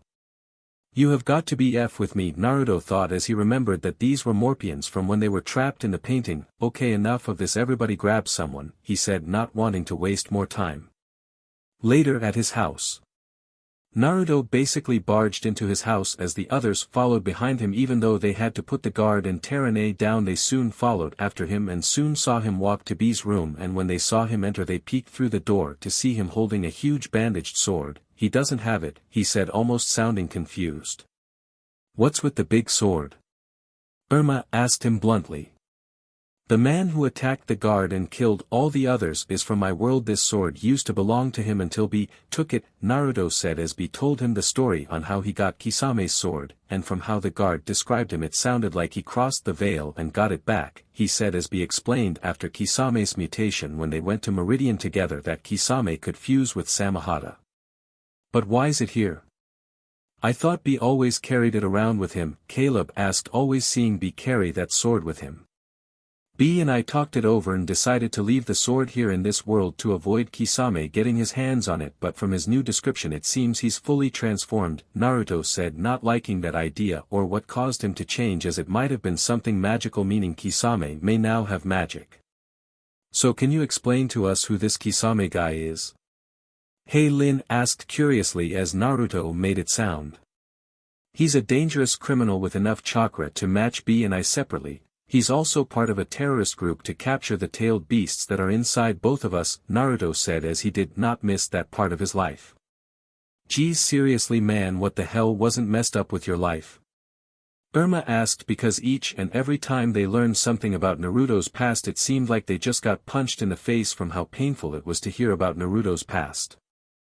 I'm sorry you guys, I was desperate to find B because he's important to me and I do whatever it takes to protect those important to me, Naruto said, trying to apologize for what he did and not to justify it. I was just so painful, it was maddening and I didn't know how to handle it, he said as his emotions were always what drove him to never giving up on anyone he cared about. Why are you so protective of everyone? Will asked as she really liked that quality about him, but not if it meant he'd go off the deep end like he almost did with Cedric. Like I've told you before, I was an orphan and abused throughout my childhood, so I never really had any friends till I became a ninja, Naruto said, remembering all the lonely years he had. Did they only hang with you only during missions? Cornelia asked, cause from the sound of how much time Naruto and his friends spent together compared to how much she and the girls spent together on and off as guardians, it seemed like they were all acquaintances at best. No, we occasionally spent time together, like have a party or just have lunch, Naruto said, remembering once when they all got together and enjoyed each other's company as the day went on, but like the saying, all good things must come to an end, so did that day, and by the next day he was just as he always was, alone. Naruto, it's okay, we understand the need of protecting those you care for, but all of us, be included, don't want you to go that far for us, Will said with a small smile as the others nodded in agreement. Thanks guys, I should probably go check on the guard's wounds, Naruto said, walking away. A few minutes later. Naruto had no words for what he was watching. I can cook you something if you want, he asked, a little disgusted at seeing the guard eat Hunter's dog food and to see Hunter eat the crumbs that fell on. No need, this food is quite delicious, the guard said, finishing the bag. Okay, well, now that you've had your meal I need to address your wounds, Naruto said, not liking the idea of someone bleeding out and dying on his couch. The guard positioned himself to a position that would make it easier for Naruto to treat his wounds. So do you have a name? Naruto asked, trying to start a conversation. Tyner, he said, introducing himself. After a few minutes of silence Naruto finished addressing his wound and stopped his bleeding. Thank you, that's twice you've saved my life, Tyner said, looking at his bandaged side. Twice? When was the first? Naruto asked, as it was extremely difficult to tell all the guards apart. In the underwater prison you saved me and a few others, Tyner said, as he remembered Naruto saving him from drowning as clear as day. A small world, or worlds in this case, Naruto thought, thinking what the chances were for them to run into each other. Do you by any chance know where the rebels are all being held? He asked, taking the opportunity to gather some intel. They are being held in the dungeons, Tyner said, as he was the one to deliver their food. Okay, but do you know about one prisoner in particular? He can be kinda loud and annoying and might say words that make absolutely no sense, Naruto asked, trying to give him the best description of B. Yes, Phobos made a special cell for him, but after a while of his unique terms of speech Phobos gagged him, Tyner said, as even though the man was weakened he seemed to somehow be extremely annoying. Naruto just smiled a little, glad B's rapping was annoying Phobos to the point he needed to be gagged. The sudden sound of banging on the back door got both their attention. Stay here, I'll be back, Naruto told Tyner as he went to the back, which he kinda glad was locked as he saw a giant mob of Meridianites. Can I help you? He yelled out, wondering what the hell their problem was. Give us the castle guard, a man yelled out in anger. He deserves the same fate he's given to so many others, another man yelled out. Naruto now saw what this was. They found out that he had a temple guard and they wanted to take out all their frustrations and anger out on him. No, he said, simply not willing to sacrifice someone's life. The crowd was not at all pleased by that answer and were about to rush past him taking what they wanted, but were stopped as he unleashed a powerful aura. Let me make this clear, no one is dying today, especially in my home, Naruto said firmly. Let me make this clear, some of the people who serve Phobos don't do it by choice. Phobos has power and uses it to keep others under his thrall, he said, reminding them of an important fact. Also, how many of you have worked for Phobos? Because let me tell you all something, there are plenty of people who work for Phobos and are afraid of being in the same building as him, so none of you have the right to judge someone who serves Phobos out of fear, because there are others just like him, he said, making the crowd drop their heads in shame. That's 3 times now that you've saved my life, Tyner said, walking up to Naruto. I shall take you directly to where the rebels and your friend are being held, he said, wanting to pay his debt and make an actual change. Thank you, Naruto said with a small smile. Next day at Phobos Castle. This is way easier than I thought, Naruto said, thinking out loud, as there was literally only a single guard watching the rebels. Come Naruto, your friend is above us, Tyner said, getting his attention as they walked away from the others. Okay guys, I'm gonna go get beat, Naruto said, getting nods from the others. Later. Holy SHT, Naruto said, seeing how B was positioned as he was being restrained. B, can you hear me? He asked, walking up to him. And Naruto, B said in a raspy voice. He's only been here 2 days, Naruto thought, feeling sorry he didn't get there sooner and wondered what Phobos was doing to him in that time. He then used his wind to slice off the vines that held him in place, and the moment he touched B he was brought into his seal and he was face to face with the 8 tails. Naruto, it's great to see you, the 8 tails said, grateful to see Naruto as he looked very skinny, almost as if he were just bones. What the hell happened to you? Naruto asked him, hoping it was fixable. Phobos, he's been draining me and be dry of both our chakra and magic, the 8 tails said as he was incredibly tired. Wait, Phobos tried draining me, but he was only able to drain a tail's worth of the 9 tails and a small portion of mine, Naruto said as he remembered his first confrontation with Phobos. It was those vines, they somehow drain chakra and magic, making it easier for Phobos to drain it back into himself, the Eight Tails said, a little angry about his power being stolen by some vines. Don't worry, you and B are free, I'll get you out of here, Naruto said with a smirk. Thanks Naruto, and hey, you call me by my name Gyuki, he said, thinking Naruto deserved to be one of the people he trusted with his name. Naruto smirked, then had kinda lost in thought look as he had a question come to mind. If Gyuki has a name, does the Nine Tails have one too? He thought as he left the seal. Later. Seriously B, you gotta lose some weight, Naruto said as he and Tyner carried B's unconscious body. Your friend may be a mighty warrior, but he doesn't act or look like one, Tyner said, not meaning it as offensive, only saying it as that is how it seemed. Tyner, trust me when I say this looks can be deceiving, Naruto said as B may have looked and acted like an idiot, it didn't mean he was one. SHT, I can make portals, why am I carrying him, he said, quickly morphing his eyes into the Rinnegan, then opened a portal to his house. Tyner, take him through the portal and treat his injuries, he said in a commanding tone. After Tyner went through, Naruto quickly made his way to outside where he spotted Terane helping some rebels making it outside, so he decided to intervene and make a portal to save time or risk nothing. Outside of Phobos Castle. Well, we're screwed, Irma said as they were all currently trapped in a ball of thorns. Look, I know we can end this, can we please talk? Elian asked, knowing it'd be difficult after all that's happened on both sides. Unless it ends with Phobos and his army of assholes locked up, then no way, babe. Irma said, not liking the current situation. Elian then glared at Phobos momentarily, then started talking with the others, trying to ease the tension. As the others started ranting at Elian and vice versa, Irma was currently concentrating on the water in the vines around the castle, wanting to drain them of their moisture. Come on, Irma thought repeatedly as she focused on drawing out the water. Feel the water around you, a female voice said inside Irma's head. Don't force it, guide it to what you want it to do, the feminine voice said.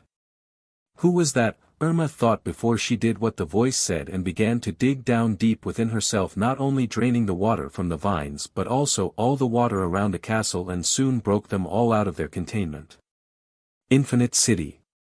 Abner was currently resting after the guards finally decided to stop trying to kill him and left the Infinite City, and as he rested he felt a familiar power. Laguna, he thought, feeling his friend the water dragon. He'd been feeling his old dragon friend's powers pop up for a while after the Earth Guardian somehow did it with Avani the dragon of Earth, then there was Agni the dragon fire, and then the dragon of air Tempest, all of their powers suddenly appearing, so Abner wondered what could all that have meant.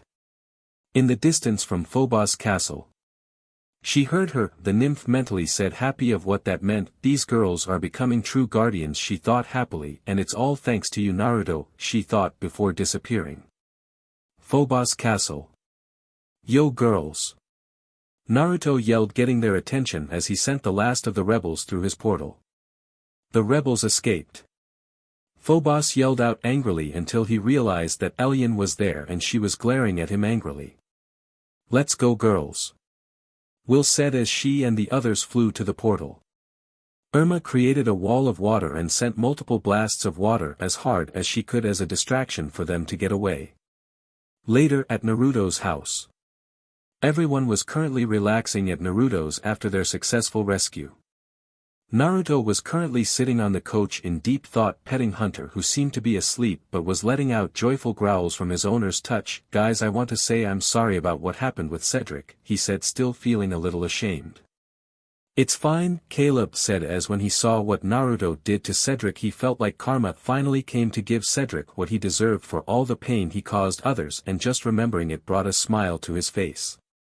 It's okay, Naruto, B said, coming down the stairs looking better but still a little weak. We all have darkness inside of us, but we shouldn't let it turn us into something we're not, he said, knowing what it was like, as even though he accepted himself flaws and all, he had faced challenges that made him cross some lines he wished he hadn't. He then sat on the couch and gave Naruto a hug. It's okay, we all trust you completely, Will said as she sat on the other side of Naruto on the couch. The other girls nodded as he never gave them a reason to not trust him, and even if he did cross the line they'd all be there to help remind him of who he truly was.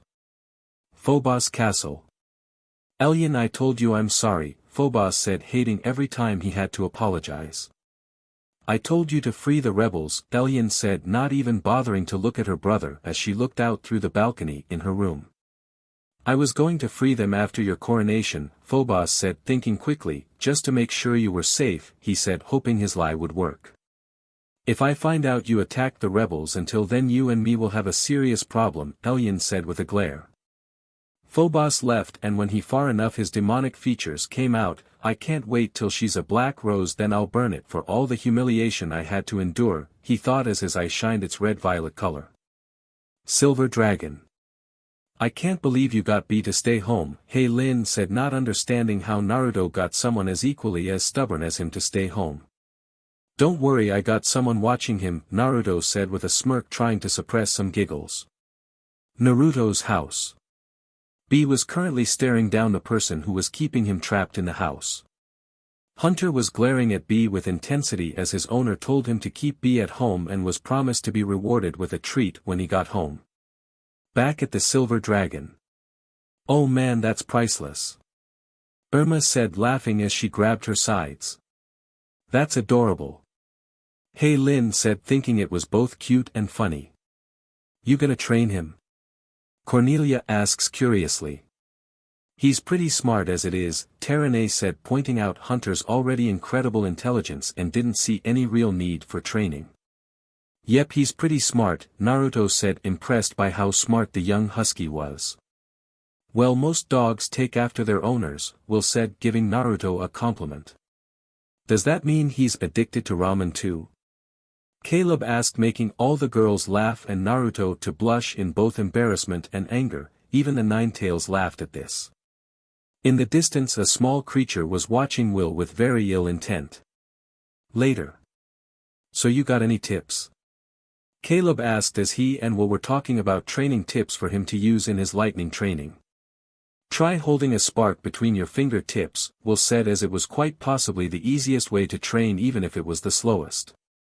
Thanks, well, I'll see you later, I have to go see Naruto, Caleb said as there were still rebels at staying in his yard, and as he walked away he heard small footsteps and a very putrid smell. Is that Blunk? He thought, wondering why he was following them. The mall. Hey Matt, Naruto said as he saw Matt, then noticed he was talking to a girl he didn't recognize. Hi, I'm Naruto, he said, introducing himself to the girl. Hi, I'm Mandy, she said, introducing herself. Nice to meet you. So how do you know this guy? Naruto said jokingly as he pointed at Matt. We used to go to summer camp when we were kids, Mandy said, thinking back to when they were kids. Anyway, I'll see you later, Matt, and it was nice meeting you, Naruto, she said as she left. You're into her, aren't you? Naruto said as if it were a fact and didn't even bother to look at him. That obvious, huh? Matt said nervously. Dude, even I can tell, and I can barely tell stuff from my own love life, Naruto said, knowing it was bad if he noticed. Hey Naruto, a feminine voice called out to him, and when they both turned toward the voice they saw that it was Alchemy. Hey Alchemy, what's up? Naruto wondering how Caleb's girlfriend was doing. Fine, but hey, can I ask you something? Alchemy asked him. Sure, shoot, Naruto said, curious as to what she wanted to ask him. Sometimes when I'm with Caleb he suddenly takes off. Do you know where he's always going? Alchemy asked as it made her really curious to where Caleb always ran off to. Naruto said, not really knowing what to tell her, and luckily enough for him his phone started ringing. Hello, he said as he answered his phone. Naruto, we have a serious problem. Blunk just stole the heart from me. Will said, yelling over the phone. What? Naruto said, yelling as low as he could. He just up and took it, saying something about getting rich. Will said, not knowing what else to say about Blunk's betrayal. Listen, call the others and tell them to meet up where he stole it from you, Naruto said as quietly as possible so Matt and Alchemy wouldn't hear, then hung up his phone. Hey listen guys, I gotta go later, he said, taking off. Alchemy just got annoyed as that was the same thing Caleb did with her. She then looked at Matt. Wanna follow him? She asked him. Matt thought about it for a moment and couldn't deny that he was curious to where he and the others went. Sure, I'm game, he said as they tried following after Naruto as quickly as they could. Later. So he just up and robbed you? Naruto asked, thinking there was a lot of things missing and unanswered. Yeah, and I couldn't transform to follow him because I was in the middle of the street, Will said, as there would have been a huge chance that someone would see her. That greedy little fuzzball. Cornelia said as she couldn't believe Blunk did this. I don't know, does that sound like Blunk to you guys? Terene asked, thinking this all sounded fishy. Listen, if Blunk wanted to steal the heart he'd have done it sooner. Also this seems kinda planned to me, and Blunk isn't the type to plan anything besides hiding places, Naruto said, leaning against a boarded fence. Really, how so?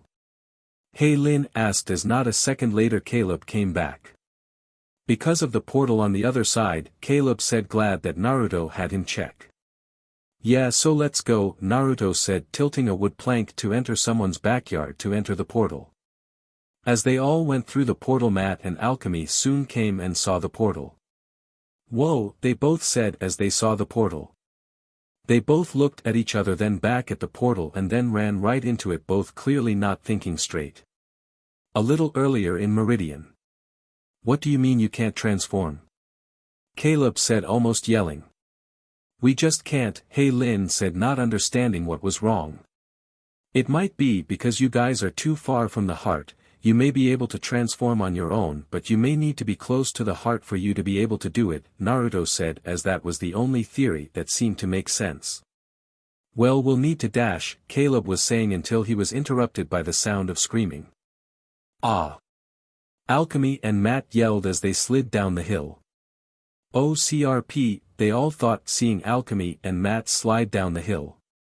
As soon as they both stopped, they were surrounded by the others.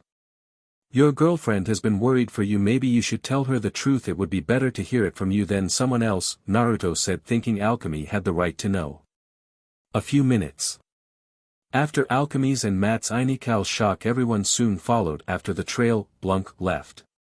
Caleb was a little worried as he saw the angry look Alchemy had on her face, glad that not all of it was directed at him, but was still worried about the part that was directed at him. Alchemy was basically seething inside. I can't believe they've been lying to me about everything and about Elian, she thought angrily. I can't believe you've been lying to me this whole time, Will, she said, directing her anger at said guardian.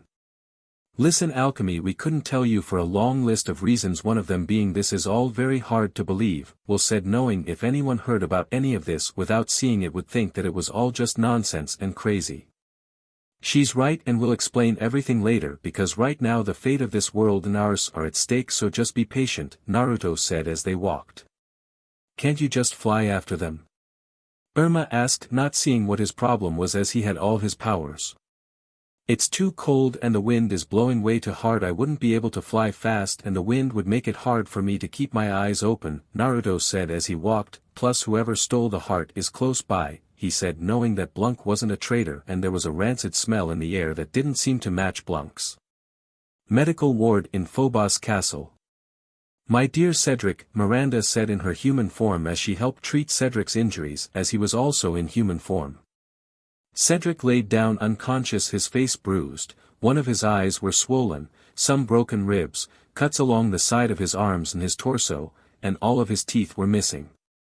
I swear I will make that impudent piece of thrash regret the day he ever crossed paths with you, Miranda said, making a vow to her unconscious lover. She was soon brought out of her thoughts as Frost soon entered. What do you want, Frost? She said in a hostile tone of voice. Phobos wants us. Apparently some Pauling got his hands on the heart of Kandrakar, so the Guardians are powerless, Frost said happily, as that meant he could attack the Guardians and they would be too weak to defend themselves. Really?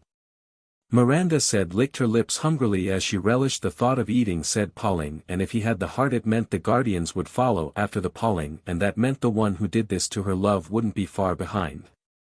Frost was creeped out by the excited look Miranda had on her face. Later. There he is. Cornelia said, pointing at the running Pauling to Miranda and Frost. Yeah, but that isn't Blunk, Naruto said, seeing Blunk running up right behind the other Pauling. That is, he said, knowing Blunk was innocent. Blunk tackled Jeek to the ground before he could reach Miranda and Frost. Blunk no traitor, he said, yelling about his innocence. Jeek thief, he said as both sides got closer to them. Catch! Blunk said, throwing the heart. No. Miranda said, jumping up to try and intercept it. Universal pull. Naruto said as he used his Rinnegan ability to pull the heart towards himself before Miranda could catch it, and when he did, "Will catch," he said, tossing it to his girlfriend. Guardians unite. Will said as she transformed herself and the others into their guardian forms. Whoa, Alchemy and Matt said, not knowing what to say. Upon further inspection of the girl's current physique, Alchemy turned red from both jealousy and embarrassment as she felt like she was severely lacking in many departments. Now why don't all just chill out? Irma said as she manipulated the water in the snow from higher up the mountain and made it so an avalanche came running down right toward them. Everyone grab a non-flyer and fly up. Naruto said, grabbing Matt as they went airborne, where he made a portal so they could get back to Earth. Few minutes later at Naruto's house. You two are still here, Naruto said, seeing Bee and Hunter still staring the other down in the same spot he left them. Hunter perked up as his owner returned and abandoned his task, wanting to be rewarded. Naruto went into his fridge and got a bone with some meat he got from Yen Lin, and the moment he put it on the floor, Hunter began to tear into it. I sometimes forget he actually is a dog when he acts so smart, Naruto thought, and wondered if this was how Akamaru acted with Kiba when they were younger. He then leaves to go see how Matt and Alchemy are taking it and only found Matt. Hey man, how are you processing all of this? He asks, knowing all this was a lot to take in. Dude, this is amazing, I can't believe you guys fight evil, you're all like superheroes, Matt said, geeking out at the prospect of magic being real and that his friends fought evil. So where's Alchemy? Naruto asked, a little concerned as he didn't know if he could fully trust Alchemy, as this was a big secret and Elyon didn't react as good, so he was cautious of what to expect.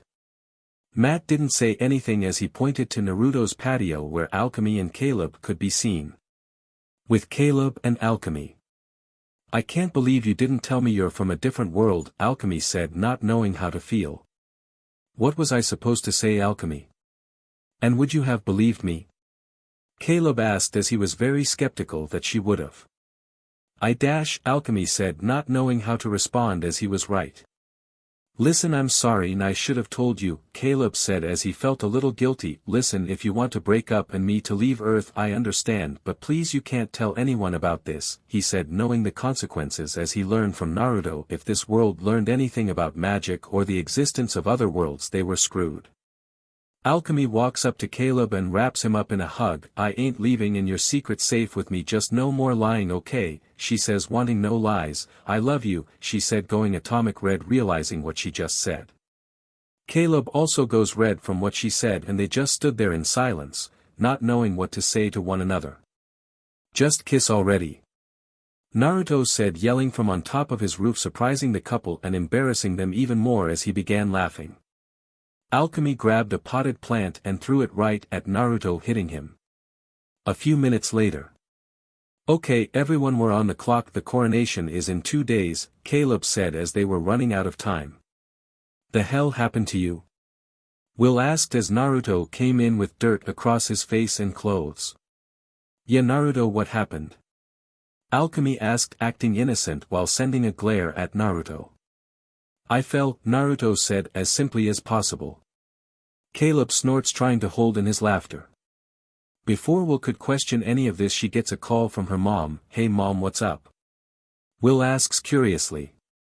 Listen Will, I'm gonna be busy tonight, the company needs me and it's a pretty big deal, so I won't get home till tomorrow, okay? If you need to order something, there's money inside the coffee table. Good night sweetie, I love you, Susan said over the phone, hanging up hastily.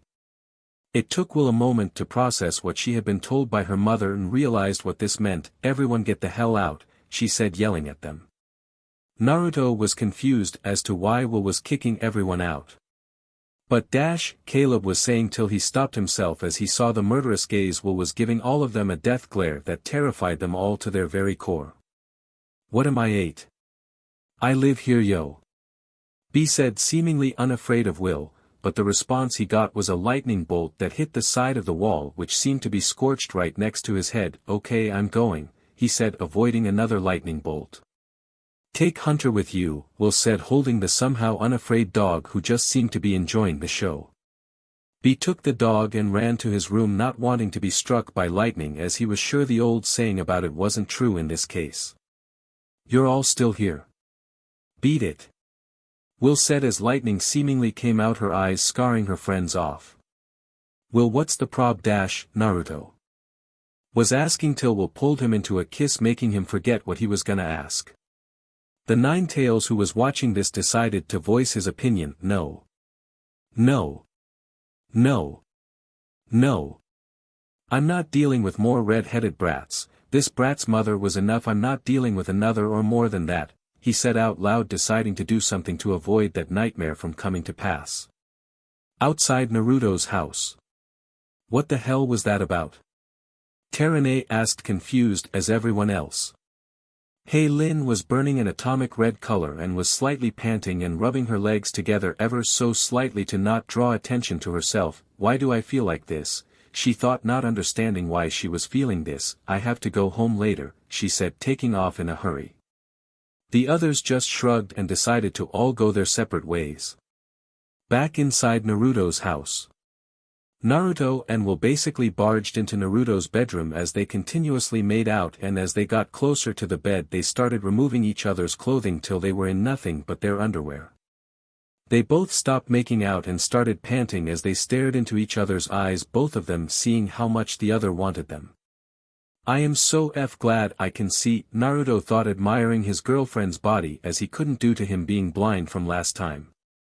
"Man, I am seriously wet from how hard he is," Will thought as she felt Naruto's pee pressing against her peach as she was sitting in his lap. She was surprised when Naruto picked her up and placed her on the bed gently. "What are you doing?"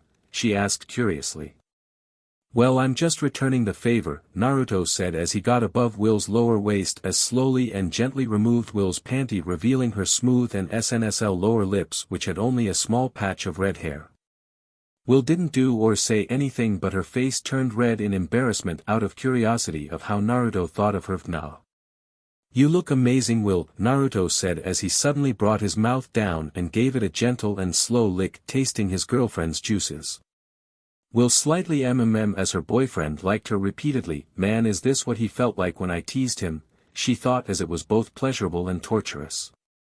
Naruto decided to hasten things up by sticking his tongue inside of her, liking her inner walls rapidly. "Oh yes, Naruto, faster," Will said in pleasurable as she felt her orgasm quickly approaching. Naruto felt her walls tightened and knew she would have her orgasm very soon, so before she did he plunged his tongue as deep as he could and liked her insides even faster, and then suddenly she leaked all over his face. "She kinda tastes amazing," he thought as he tasted his girlfriend's juices. "Oh my god," Will thought, still wanting more. "I can't even imagine how a CC will feel compared to that," she thought, wondering how pleasurable that would be. "Want more, huh?" Naruto asks rather cockily as he sees that she was literally wet with anticipation. He then takes off his boxers, revealing his very hard 9-inch member, as Will removes her BR, revealing her nice low D-cup-sized melons and her very hard and aroused pink tips.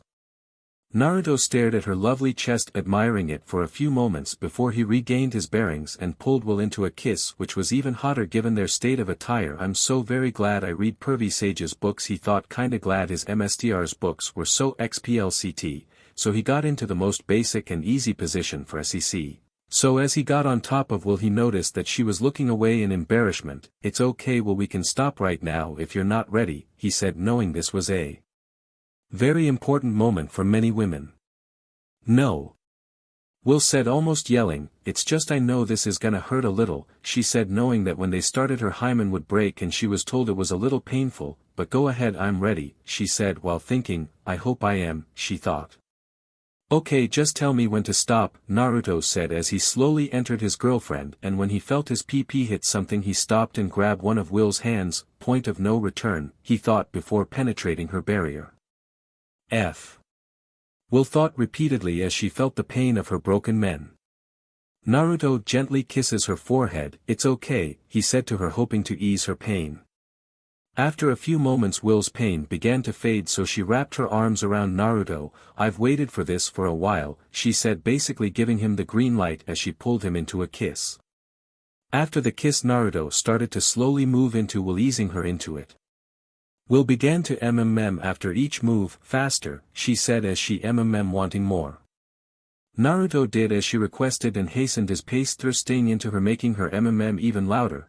He started groaning as his PP felt immense pleasure, and as he tried to resist giving into it as he wanted to ravish his girlfriend as long as possible.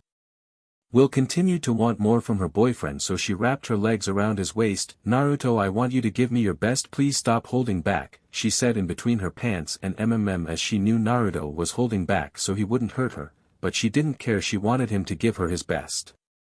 Okay, Naruto said as he stopped holding back and began to move harder and faster. Will's became louder and her pleasure increased dramatically. Naruto groans and pants became more heavy as he grabbed her peach and gave Will his best, and as a result the bed started to shake and creak and the headboard repeatedly hit the wall. He momentarily stops, which he'd soon find out that he shouldn't have done. Don't you dare stop. Keep me. Will said angrily, not wanting to lose the overwhelming feeling of pleasure she was having. Naruto immediately resumed his thrusting, not wanting to displease his girlfriend, but he didn't stop there as he started eating on one of her melons, increasing her of pleasure. Will's mind became fuzzy as it started to give into the pleasure as her tongue was out and she started drooling. CRP, Naruto thought as he reached his limit and leak inside his girlfriend. Will feeling her boyfriend's huge load fill her as she also leaked. Naruto breathed huskily as he was still hard and full of energy, so he acted upon SXL instincts and desires and flipped Will so she was face down on the bed and on her knees. He then positioned himself behind her, grabbed her peach and moved his PP into her as quickly as he could. I am so glad he has crazy stamina, Will thought as she knew he had insane stamina for fighting and training, so it was nice to know that it translated toward his SXL stamina. Also real glad I started using BRTHCNTRL, she thought as the load Naruto unleashed inside her earlier would have definitely made her PRGNT if she wasn't on the pill. Naruto soon unleashed another leak into Will, falling right beside, catching his breath. Will leaked just moments before Naruto and was as happy as she could have been as she was working up the courage to do this with Naruto for a while, but with how frequent Phobos was in causing problems it didn't seem plausible, but now that it was currently happening she was happy to finally be having SEC with Naruto. After a few moments they both catched their breath and got under the covers and embraced each other happily. I love you, Naruto said happily. I love you too, Will said as she pressed her head against his strong chest, but as she did she noticed that he was still incredibly hard. Holy SHT, he can still keep going, she thought, a little scared and excited at what might have happened if he went all out on her, so she reached under the covers and gently grasped his PP in her hand and started stroking it. Naruto let out some moans as he turned to his girlfriend who was smirking at him. You know, if you wanted to keep going all you needed to do was ask, she said as she removed the cover, moved toward his PP, giving it a few long licks, tasting both of their juices as she lubed it up before she climbed into his lap and positioned herself so both her legs were on Naruto's sides and had her hands on his chest to balance herself. You sure you can keep going? Naruto asked as she seemed to be sweating a lot and looked tired. Does this answer your question? Will said as she lowered herself onto his PP, making it go deeper into her, making her a little louder than before as she was very sensitive from their earlier performance. Naruto sees she's struggling a bit to keep up her pace, so he grabs her peach and helps her. Will was beginning to see stars from the amount of pleasure she was receiving. She feels her orgasm approaching and leans closer to Naruto, her melons smashing against his chest as she kissed him as they both climaxed together and moments later fell asleep. B's room.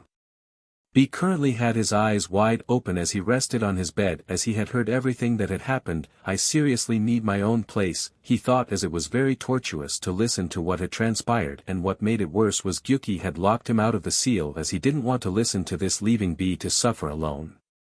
Hunter fared no better as he was on the floor using his front legs to cover his ears as he whimpered, not understanding what those noises were. Silver Dragon Basement. What took you guys? Caleb asked as Naruto and Will showed up late. They both said, remembering this morning. Flashback, Naruto's house. Naruto stirred from his sleep feeling a very pleasurable sensation, and when he looked down he saw that Will was giving him a BLWJB. A few minutes earlier. Oh man, Will thought, waking up, then realizing and remembering what transpired last night. Last night was amazing, she thought, looking at the man she loved, but out of lustful curiosity she looked down and was surprised to see he had an extreme case of morning wood. Does this thing ever stay down? She thought, moving closer to it, looking it over. I can't believe that was really inside me, she thought, before lightly kissing it, lick it a few times before she started giving Naruto a blow-up. A few moments later. Hey, Naruto said, unsure of what to say as his girlfriend continued to blow him. Will just looked at him straight into his eyes as she continued blowing him, enjoying the taste of his pee-pee. We have to meet the others at the Silver Dragon, Naruto said while as he looked at his clock.